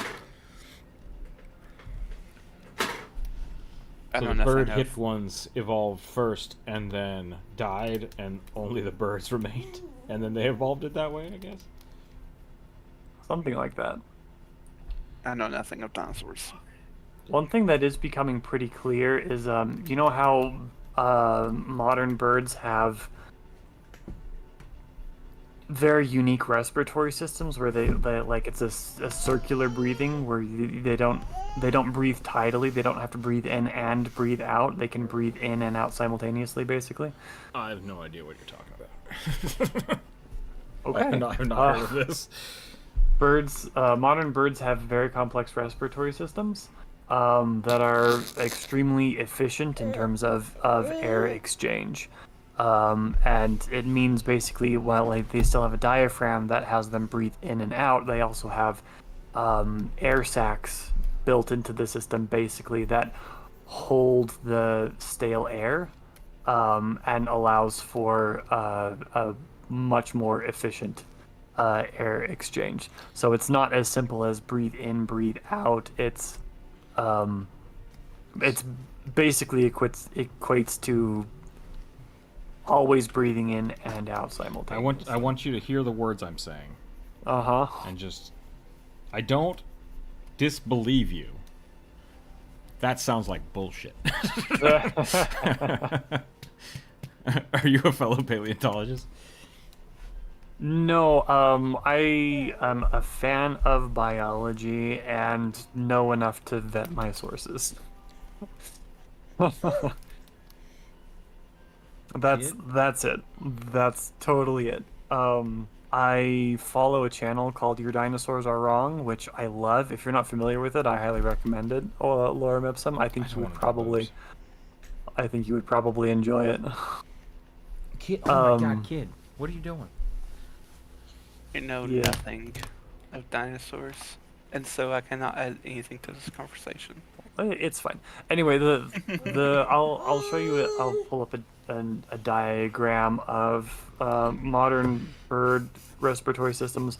But the thing that we're seeming to find more and more is that a lot of dinosaurs appear to have had similar systems, and especially sauropods, like long-necked dinosaurs, they had a lot of air sacs, especially in their neck, that allowed their necks to grow longer without getting like heavier. Okay, see, I knew that, but I didn't think it had anything to do with a respiratory system. You're looking. I didn't think so at first either. It appears that it may or may not have been tied to the respiratory system because the air sacs and sauropod necks may have been somewhat pneumatic, meaning they could change the pressure in order to give themselves greater movement or stability depending on what they needed. But also it appears that sauropods would have probably needed to have some sort of air exchange system similar to what modern birds have. Otherwise, they wouldn't be able to, like some of the necks are so long, they wouldn't be able to breathe in and fill their lungs before they needed to breathe out. Because like counterpoint, whales. Yeah, no, whales have some weird systems to get around it as well. Anyway, this is not stuff that I am saying is proven. This is current theory. You know, at least as far as I understand. I don't want to disagree with you because I don't know. It just sounds made up. No, totally. I get it. I mean, all dinosaurs are made up. They're not real. What did they say? I just rewatched Good Omens. Like, what did they say? The universe was made like 6,000 years ago, and the dinosaurs is a joke that the paleontologists just haven't figured out yet.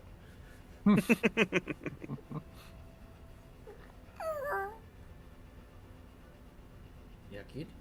You gonna fall asleep? Oh my. This is a bird's respiratory system.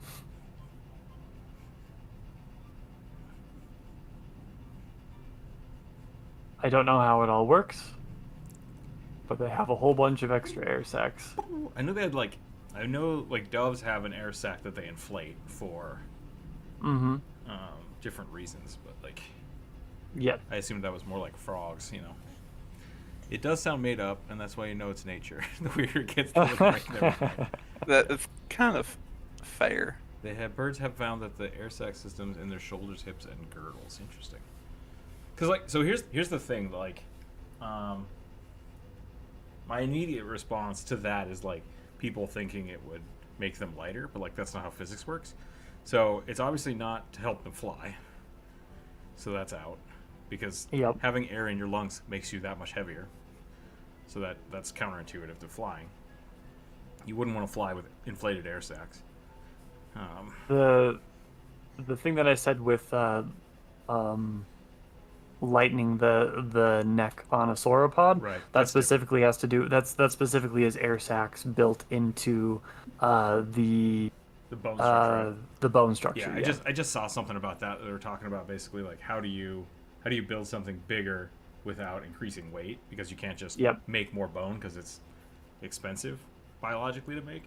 So Yep. if you can create air structure, which is also how we do a lot of like high-end concrete stuff, is you fill it full of fiberglass bubbles, which is much lighter than gravel or concrete, but it still retains the structural integrity of it. So it's like air holes, great, and that's how bird bones work too, right? Bird bones are Yes. hollow. When you say they're hollow, they're not just empty; they are built with voids. voids, yeah, inside of the bones, which is cool. Makes them lighter, reduces weight apart from other features. Yeah. Interesting. Kid. All right, I'll be right back. 1 second.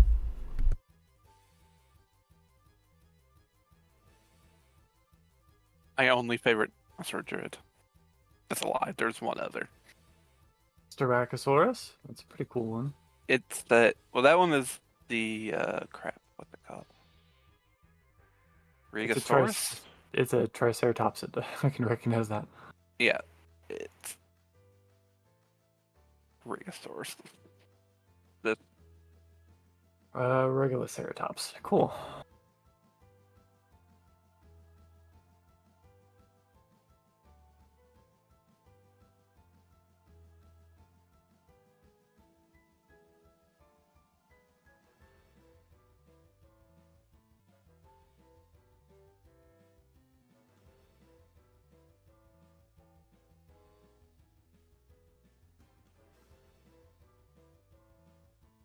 There. In the Discord, I linked a short to You Dinosaurs Are Wrong talking about the proposed idea for how circular breathing worked in sauropods.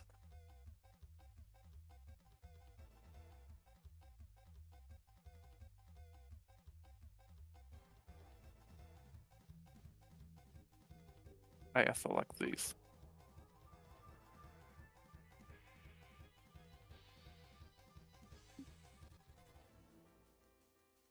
I like the theory that they were still around as late as the age of exploration, but can't operate the size they were at currently. Air and oxygen pressure, so we're dwarfing over time, but there's nothing to prove. Yeah, that is an interesting thought. And they're clearly in the Antarctic because it's just an ice wall around Antarctica. It's not really ice all the way around. Yeah, It's a lie. It's a hidden tropical continent with an ice wall around it. Didn't you Exactly. read? It wasn't Burroughs that wrote that one. What was it? I don't know. It's also not Verne. I don't think. No, I don't think so either. It's kind of like Dinotopia. Yeah. Wait, how can you join the Discord? There should be a link in the doobly-doo in the description. Yeah, in the video description, if you go down, it's the second bullet point, join the Discord, and there's a link. Yep. Before you can access anything, you'll first have to go to the welcome rules tab and click a bunch of roles. Yeah, emotes for roles. It's real easy.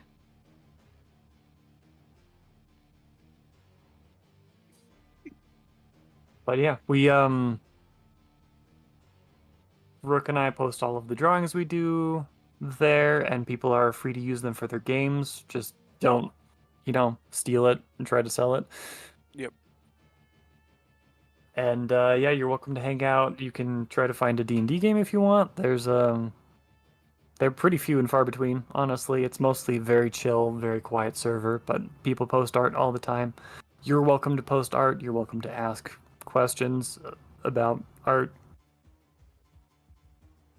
It's very chill. I like it. As an antisocial person, it's one of the few Discords that I frequent because it makes me not anxious to be here. Number one rule, don't be a dick.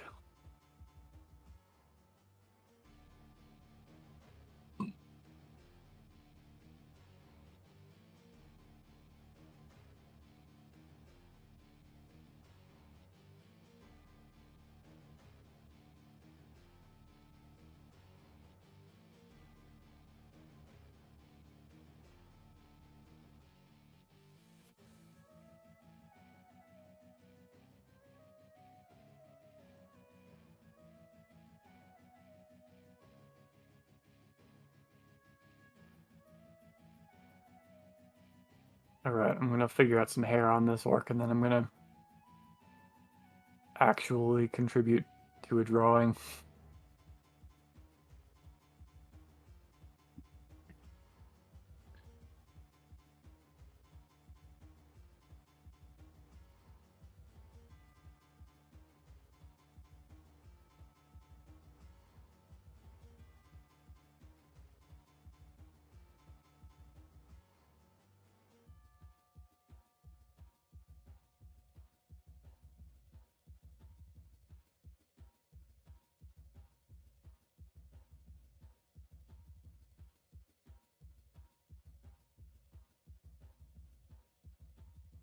This kid will not nap.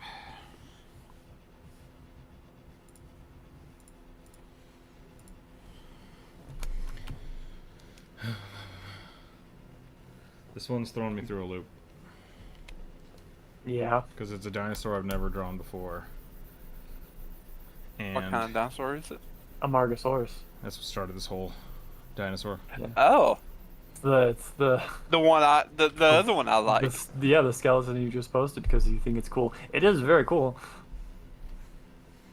Now I need to draw that as a female barbarian.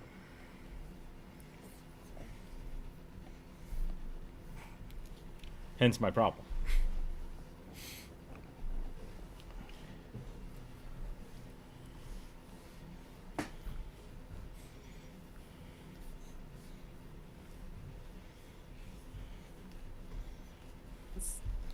Look up Kid, you gotta chill the fuck out.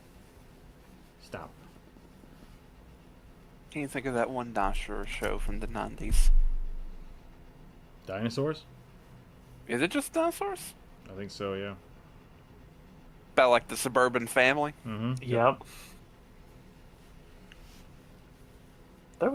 There wasn't an Amargasaurus in there, was there? Wasn't the mom one? Mm. I think the son kind of has a weird vibe about it. He has like weird fin-looking things, spines. Kid, stop. Not appropriate. I thought the son was a Diplodocus. Doesn't matter. Diplodocus? Yeah, I pronounce it weird. No, it's one of those words that like there's different ways of pronouncing it depending on where you live.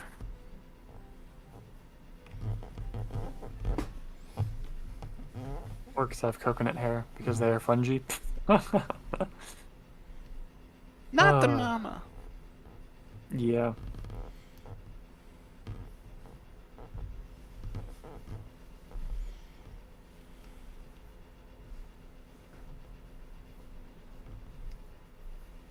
Kid. You gotta calm down.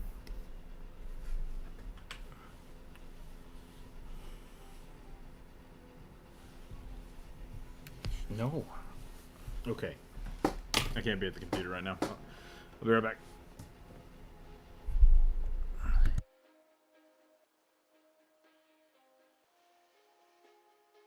Man, I haven't thought about this TV show in so long.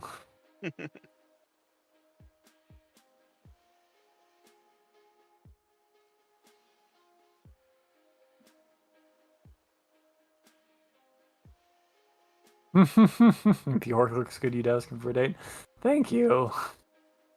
High praise. Most important question. Is my art fuckable?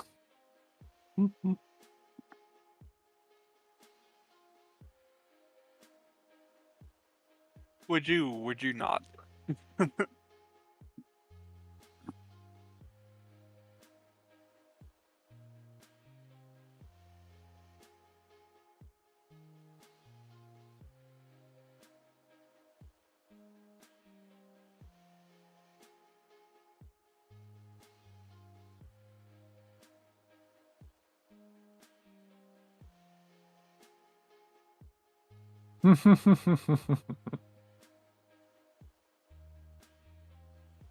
I apologize for being crass, Laura. It is my default. Yep.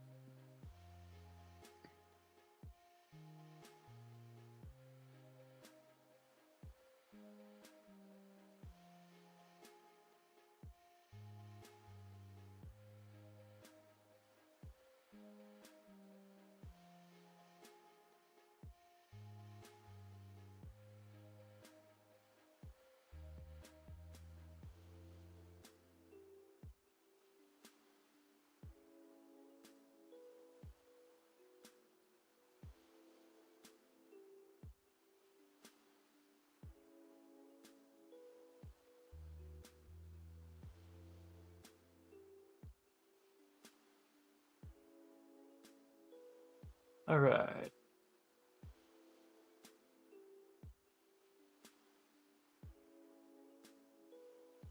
Where's the link to the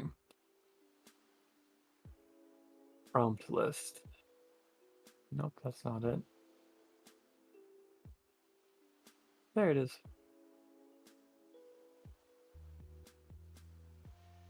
All right, D8. Natural one. Wah, wah. Oh, that's what Rook's drawing. The one above it. A wolf folk, but he's a lycanthrope. We did that last week, didn't we? Yep. Awakened think so. jelly. Yeah, and then 3 is awakened jellyfish of the spirit instinct barbarian variety. I think that's the first thing that That's Rook the drew. first one I did, yeah. Yeah. This kid is driving me crazy. He gets to the point where he's so tired that if I'm holding him near the computer, he just like starts lashing out and trying to grab anything to keep himself awake. Oh no. And so then I have to hold him on me away from the computer, and then we'll just start kicking. He's just like, I gotta stay awake. And he just kicks and kicks to try to like, every time he's about to fall asleep, he just like, "Argh!" And then if I put Don't him let down the in nothing crib, take me. he just immediately stands up, but he's so tired he can't stand up well, and he just starts like falling all over the place. Hmm. Kid, you just need to lay down and go to bed. Yeah, the child needs sleep.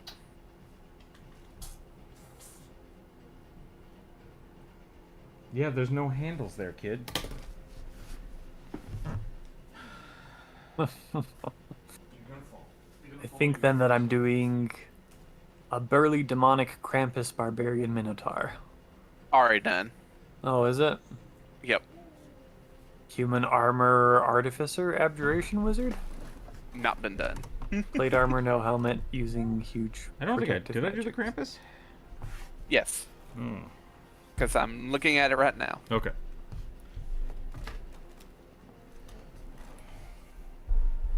Also, I don't think the werfolk the wolf folk lycanthrope was done. I think we just talked about it. So, yeah. Oh, okay. so I don't think it was actually done. So, I'll do that one. because I was looking through all the drawings that were done. I was gonna say I don't remember drawing that one because we talked about like what a were person would be. Right. Yep. And then Corvus, you suggested it would be a wolf wear. Yep. Or jackal wear, because they are jackals and wolves that turn into people.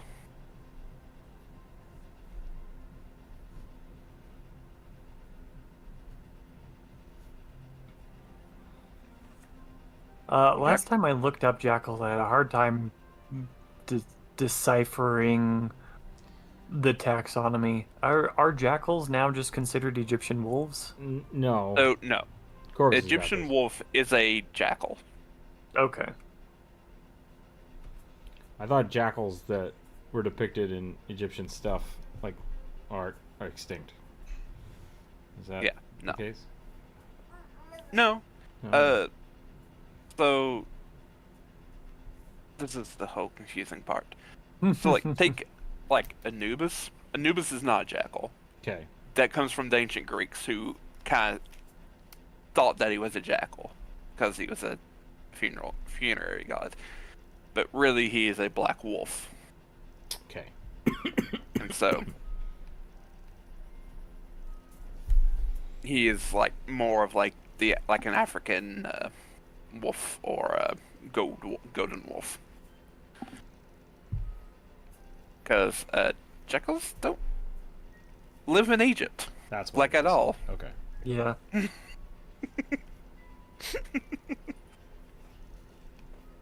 At least true jackals. Yeah, when I was looking it up, I was reading a thing, and they're like, the jackal's range may have extended into Egypt, but probably not. And I'm just like, I'm missing something here. Yep. Because like northern, and it's most likely because, Mm-hmm. and much like coyotes, they don't mix well with wolves. And so they probably were not that in that region. So they're also basically just coyotes. They're like almost the same Yeah. body plan, Yeah. Yeah. even down to like almost the fur pattern. But they aren't. Yeah, they are just North African coyotes, pretty much. Yep. Gotta sneeze. Let's sneeze. Coward. Coyotes are African wild dogs. Yeah. That's also true. I hear you. I hear you, kid. You just need to go to. Yeah.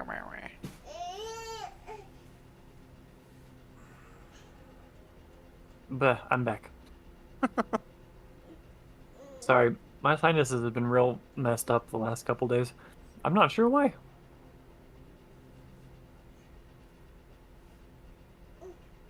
Your family. I don't know. No. I think it's more likely there's dust in my vents or something. He's just gonna scream until he falls asleep, so I'm gonna mute myself.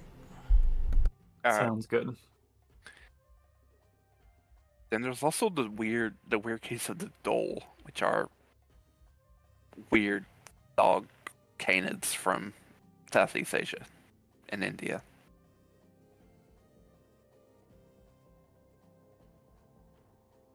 Like, they're almost like they have like the temperament of like ferrets and weasels in dog form. This week's Rafi episode was was looking at medieval, like weird medieval art, and pretending it's the first panel in a comic and drawing the next panel. And one of the things that was drawn, I can't even remember what the creature was called. I was hoping that you would know, but it's a wolf, like it's a legendary wolf creature, but it has human hands and feet, and like it's known to leave human footprints.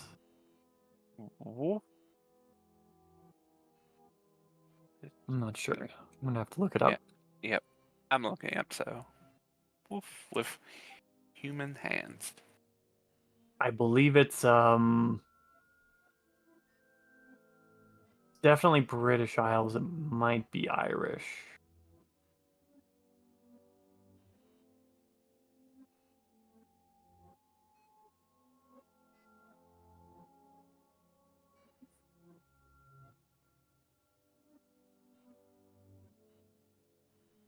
I mean, ours, the first thing that came up was werewolf. Yep.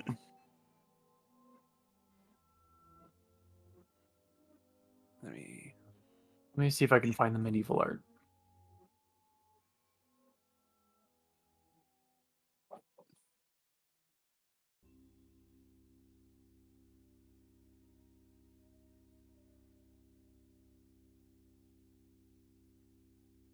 Damn it, AI, you pollute everything.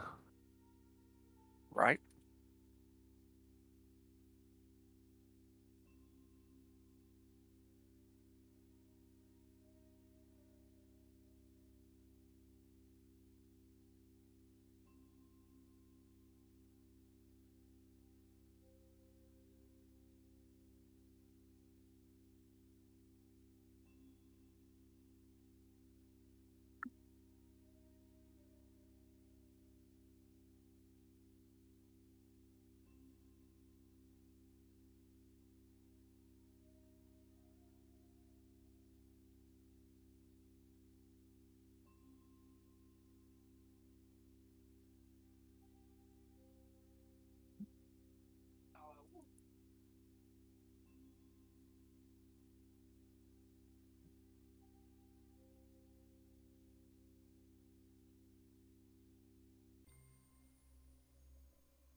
Let's see. I'm looking through the video. Oh, Past Nathan's drawing of a man choking a goose. Well, stork. It's not a euphemism. Probably a euphemism. yeah. Medieval people were pretty unabashed about things. They had a crass sense of humor and they did not care. Yep. I've seen enough ass trumpets to know that.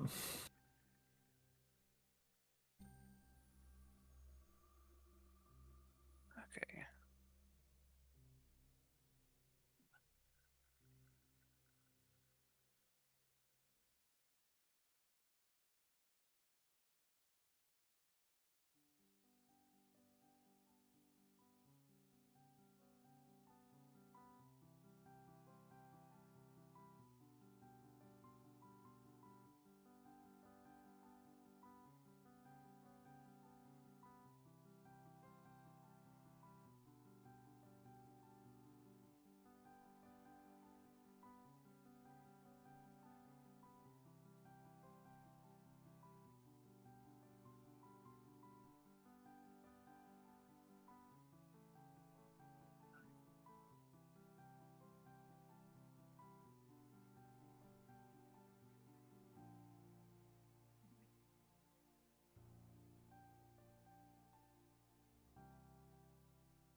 Mosquitoes drive me up the wall.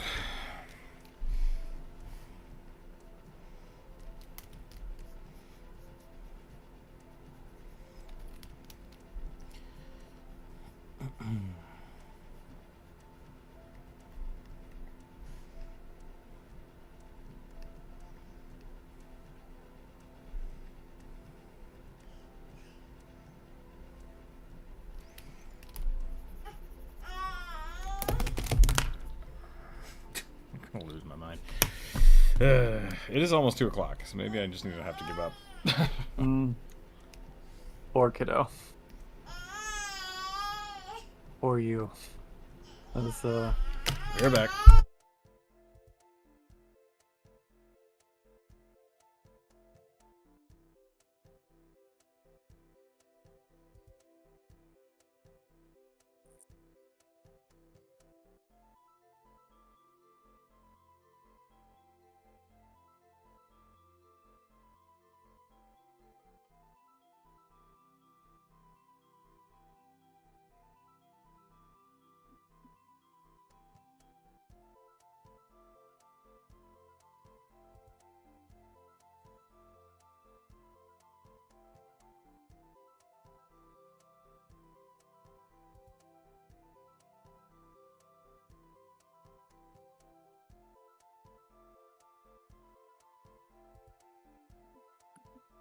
Okay.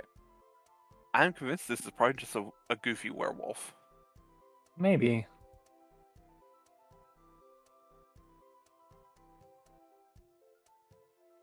I'm having a hard time finding it. They do name it in the video.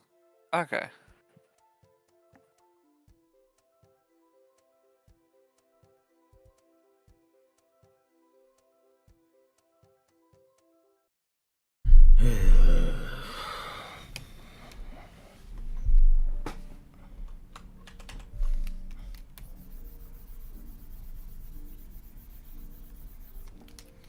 This dinosaur has beaten me, I think. Oh no. Yeah. She's really got you.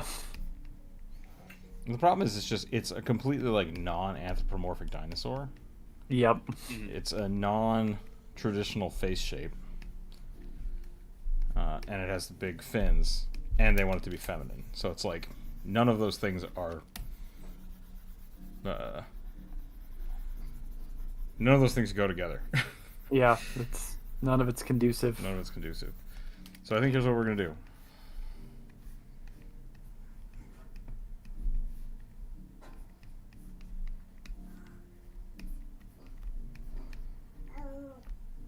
Barbarian. Rar. We did it.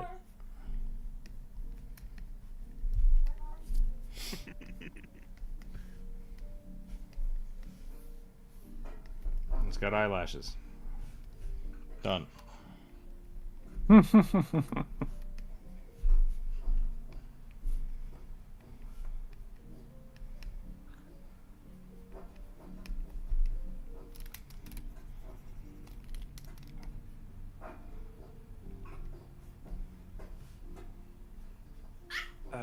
Jared, is this what you were talking about?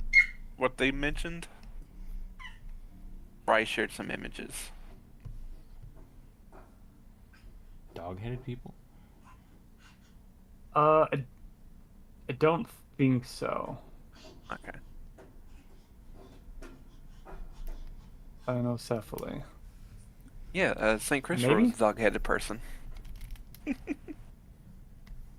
Yeah, what was that about? Give me a second. I think I found it. Do we know why people do it that way? Sephusa. So, it probably from the fact that he was said to be like a Canaanite. Ah. And for like Greeks and Romans, that sounded like canine. So they just like, yeah, he's a dog. They were dog people.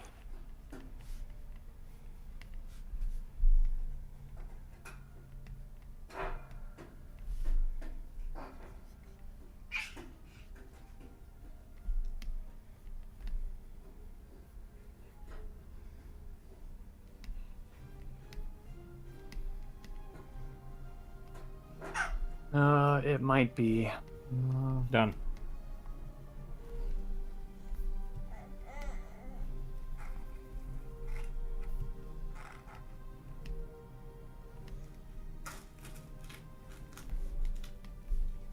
I like it.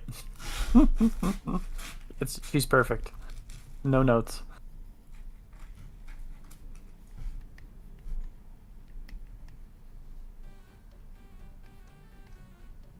Yeah, it was just a weird thing that ancient Greeks and Romans believed that there were like dog-headed humans that just lived around the world. Possibly because of interaction with ancient Egypt, and they just like, oh yeah, these are real, right? I was going to say they also believed in unicorns and deities, but that's mean. Yep. They also used to believe that elephants worshipped the moon. Didn't tell me more about that. Was it Herodotus? Hang on, let me see.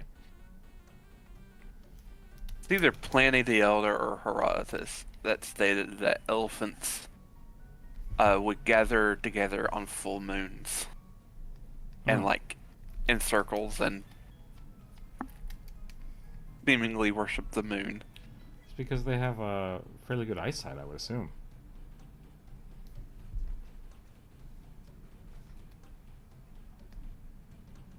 Hey everybody, it's still light outside. Let's do stuff. And it's cool. Yeah, Pliny the Elder, who should never be taken serious as an academic source ever. But reported that supposedly elephants revered celestial bodies.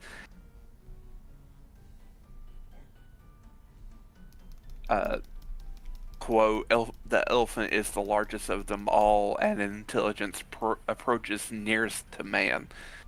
It understands the language of its country, obeys its commands, and remembers all its duties, which it has been taught it is sensible alike of pleasure, love, and glory to a degree. And it has a religious aspect also for the stars and veneration of the sun and moon. I was like, what are you smoking, Planning? Like, I get like, I think it's kind of cool that they acknowledged that elephants were hyper intelligent compared to like other animals they were probably used to. Mm-hmm. It's like What are you talking about? It's always like the big issue when like if you're reading like Renaissance books or like or studying stuff like that, they quote Pliny the Elder as like just take a stuff, throw it in just to make it sound correct. I was like, but he's wrong. I was part of a virtual lecture, not doing the lecture, just like sitting in on the lecture. And there's this guy, Cornelius Agrippa, from the Renaissance, and he like just plagiarizes Pliny. You say plagiarizes? Plagiarizes. Yeah. Okay. I struggle with that word.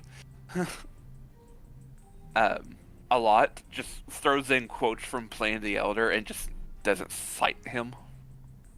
In which they did. They would like, this is Pliny the Elder or some other ancient Greek source had said this. And it's weird because in the Renaissance, they hated any type of like innovation. Sort of like they believe all ancients had all the knowledge, so instead of trying to come up with new stuff, we should go back and read what they had said because it's it's going to be more correct than what we can say. I was like, uh-oh. I know people like that today. That's weird. Mm-hmm. Oh, yeah. Humanists. Because like Renaissance thinkers really disliked like the medieval stuff, so like it's where Gothic comes in at. It's why we refer to the Eastern Roman Empire as the Byzantine Empire. They really hated the Scholastics, who were like hyper rationalists in the medieval period. Yeah. And so they like start translating poorly, but translating like Greek and Roman philosophers and everything like that. Because like, oh, all these dead old guys know stuff more than we do. Is a monocle a cheap glasses or a purposeful effect? I think monocle? Originally it's a purposeful effect. It's a Probably if you just have like a really one bad eye and don't need full-on glasses. That's what I'm asking. Like, is the monocle intentionally one, or is it just like I can't afford glasses? I think it's intentionally one. Yeah, I think it's similar to pince-nez, where generally speaking, if you only needed glasses for reading, lenses were pretty expensive, but beyond that, traditional glasses were very difficult to put on. Like wireframe glasses were difficult to put on and uncomfortable. So I think that both pince-nez and monocles were an answer to that, where on a monocle is specifically on a chain, kind of like a watch chain, and was attached to you and was very easily pulled out and put on so that you could read quickly and conveniently when you needed to. I guess having like I have titanium glasses. That didn't exist. So maybe the earpieces were not as good. Oh no, Yeah. I'm pretty sure that they were just bent, twisted wire. There Yeah, was so- no cushioning on them. They cannot have been comfortable to wear for very long. And when you It's needed like- reading glasses, what's the point of all of the hullabaloo of taking out your uncomfortable glasses and hooking them on your face just to read a couple of sentences if you needed to read a sign? Do you want them? And Do you want the man? I mean, Morpheus had a pretty good pair, right? So I did a little bit of Googling. like the early monocles were like essentially magnifying glasses for like engravers. Okay. Oh yeah, no, like Um, these exist, right? Like the technology to make a thin lens was not good for a long time. Nope. uh, Oh, they had to be hand ground Mhm. until very recently. and so those were in like 1720s, but they don't become like an article of like clothing as well as a corrective lens until like the 19th century. Okay. So 1800s. I have like a pair of like reproduction sunglasses from like the 1700s. Hmm. Yeah, Cool. they're Wow. little thin square blue colored glasses, almost a bit like John Lennon's glasses, Mhm. almost. And the I can't rem- not the frame, but the things that hook onto your ears are often just a long straight bar that often may have a hinge that Okay. then can be collapsed down. Earpiece is what you're looking for. Yes, earpiece. Thank you.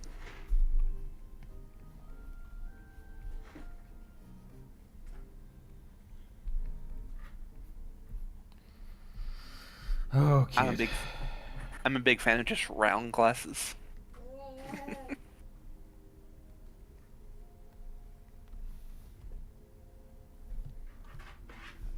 I do the tiny ones. Oh my god. You all right? Walls. Let's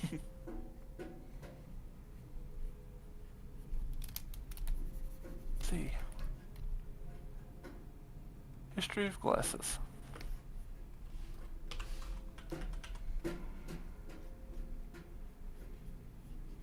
Earliest forms of glasses? Reading stones used by the Romans. Those They're are, often that's just what rock. these are, right? Like they're just something that magnifies words when you put it over a piece of paper. Hmm. And often these were like rock crystal. Yeah. So, the use of convex lens to form in a large magnified image was most likely described in Ptolemy's Optics, which only survives in a poorly Arabic translation. Ptolemy's description of lenses was blah blah blah. So yeah, the ideal of them goes back to like a really long time, but technology to grind them was very slow to develop. I mean, that's what was it Isaac Newton? Can't remember. I think it might have been Newton. I think The early Galileo, I think, if you're talking about a telescope. Yeah. There were yeah. Go ahead. telescope grinding is what I was talking about. Like the way to actually mass produce high quality, maybe not mass produce, but like just consistently make high quality lenses was like a government secret. Like Yep. that's how important it was. Mm-hmm. And while I think Galileo did invent some really good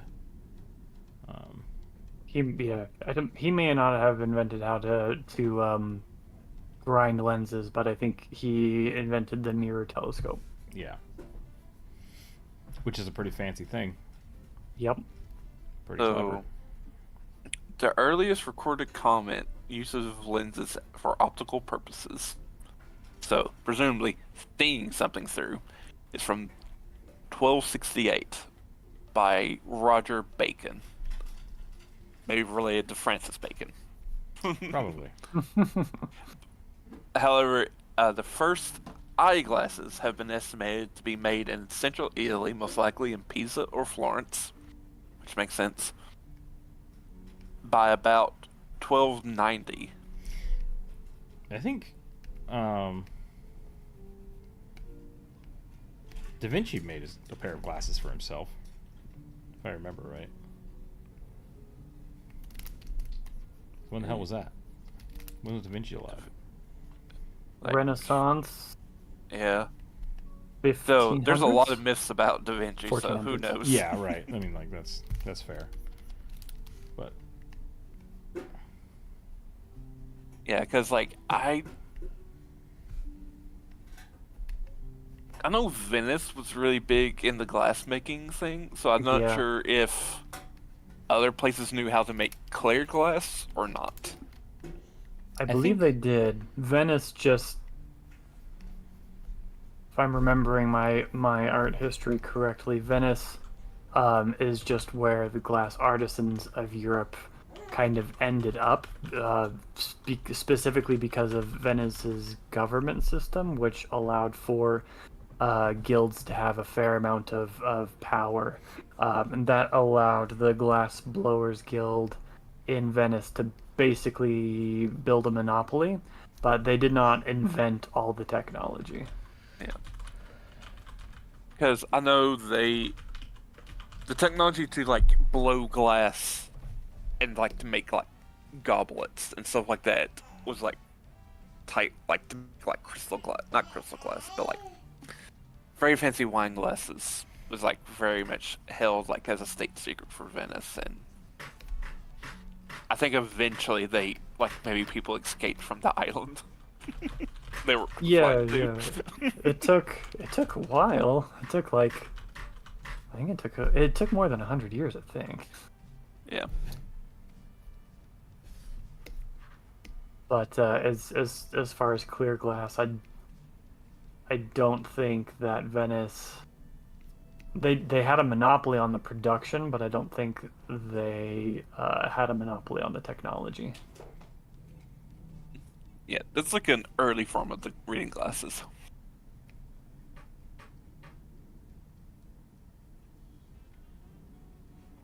Kepler is who I was. Kepler. Kepler. Was he Polish? No. No. He worked for the church. I mean, so did every other like astronomer. Right. I want to say he was in Germany.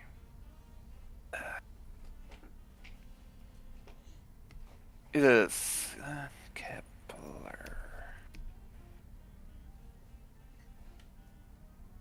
Johannes Kepler. Yep, German. No, I'm thinking of Copernicus. Okay. That's what I'm thinking of, who is Polish. Either Polish or Czech.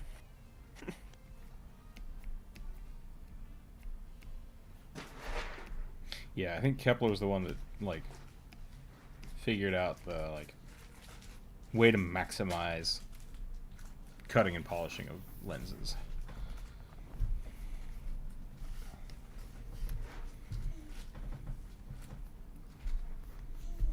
I started drawing this a while ago, and it's just the teacher. Young teacher with a monocle is where that all came from. Don't know why she's got a monocle.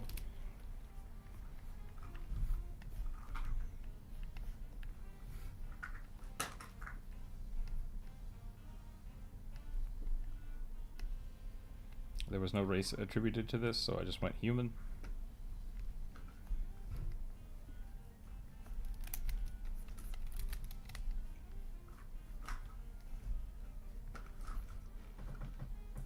Yeah. Supposed to have a suit and a skirt. So that's what I got.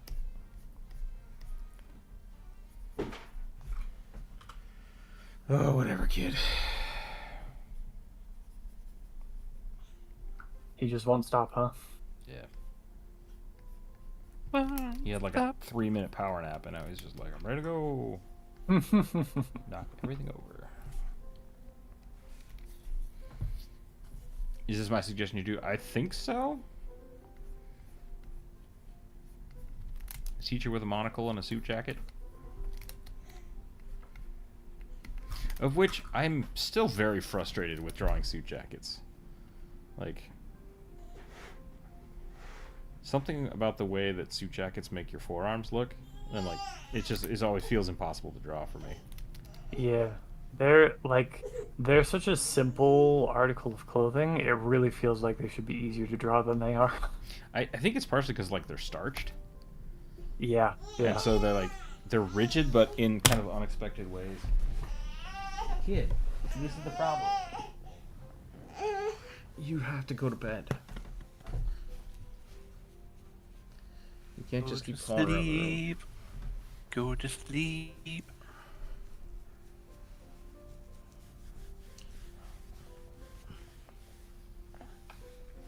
But also, getting all the way back to me and Drew's conversation, yeah, no, I've never heard of these things before.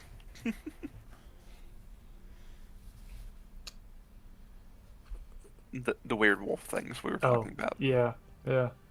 I'm not surprised. Having looked it up, apparently there are two historical sources of them. They are both Roman in nature and sketchy as fuck. Yep, sounds about right. Regardless, they show up a couple of times in medieval art.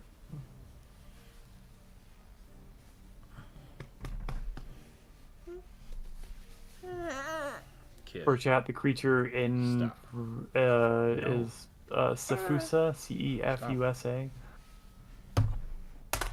They've got a few little bits of very kind of funny, adorable medieval art. How can I go to sleep while there's a die on the desk?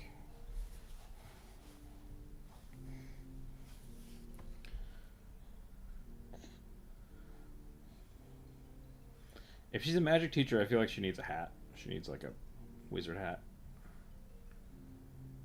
She's got a monocle. Can you not see the monocle? Am I too zoomed in? People don't see the monocle. She's got a monocle. It's just tiny and you can't see it because monocles are tiny. You can't see them. I'm gonna give her a wizard hat.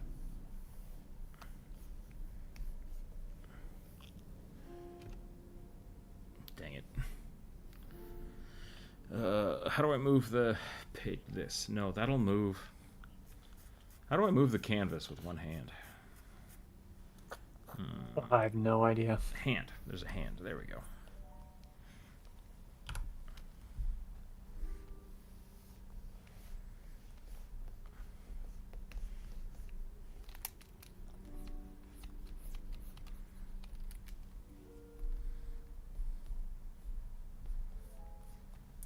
Was she supposed to be a witch? Magic teacher has many implications.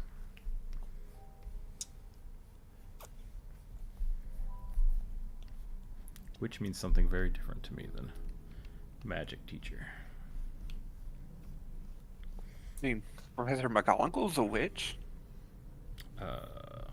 No, she's a druid.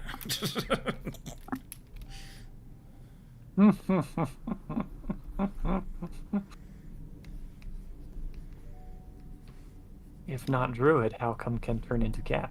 What did she actually teach? Yes. She taught, Transfiguration? Yep.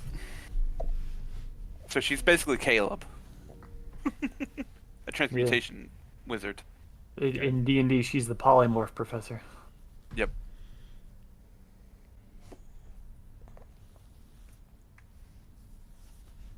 Why you kick? Hmm? Why you do? Sucking his thumb, curled up on me, just flailing his leg. Flailing at nothing. Making it impossible to draw. Why wouldn't she be a witch? McGonagall's a witch, and she's a teacher.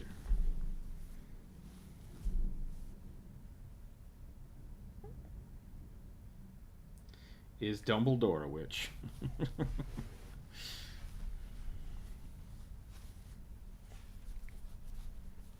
That's a good question. The Harry Potter world does not D&D cross over well. Nope. No. I was gonna say they're all kind of Technically- sorceress, wizard, witches. Technically, they're all sorcerers. Yep. And they also have familiars, like a witch does.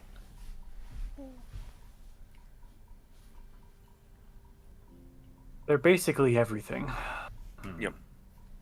Minus cleric. Because like muggles cannot learn or do magic. You just can't. Nope. Ergo, the Harry Potter universe, wizards don't exist. Wizards do not exist. At least by our D&D standards. Correct. Yeah. Yeah. Well, that's That's what I'm saying. right? It's like, Ow, kid. Stop. No. because then you got like squibs, which that's just such a bad name for them. Are basically Muggle-born people, or people who are Muggles, but are born in like the wizarding world. So they're like fully aware of everything. Yeah. Filch. Wizard born, unable to use magic. Yep. I think So I like need Filch can't use magic. Yeah. We're in tantrum mode now. Ruh-roh. So I'm gonna call it there. Thanks for hanging out today, everybody. Sorry, Drew, that I'm gonna jump out here. I can probably leave it on the That's fine. be right back for a little while, and then we'll just call it whenever you guys want. Oh, God, kid, stop. That's fine. We can end now. If we end now, then I don't have to render these hands. That's fair. Okay. So we're gonna call that for the day. Thanks for hanging out today, everybody. Sorry the kid got spicy. That's all I got. happens. We'll be back next week for the more stuff. A few of them didn't get drawn. Sorry about that. I'll put up a post next Monday, and you guys can reapply them there. I guess I'll probably come back a little this afternoon when the kid falls asleep. Try to work on the polar bear. I want to get that done this weekend so I can actually start making the video next week and have that up before Christmas. Stickers are in the mail for me, so I'll get them and then I'll send them out to the Patreon members probably next week. I might wait for the polar bear and just make some polar bear art too, so try to get all that together. Should be a pretty big Christmas package for the Patreon members. If you're not a Patreon member, there's a link down below. If you're not a Discord member, link for that down below as well. You can see a lot of the Patreon art and like not safe for work art stuff we do there. So thanks again. I'm open for commissions again. If people are looking for stuff before Christmas, let me know. Other than that, stay happy, stay healthy, keep your dust on the table. We'll see everybody next week. Bye. Yep. Bye.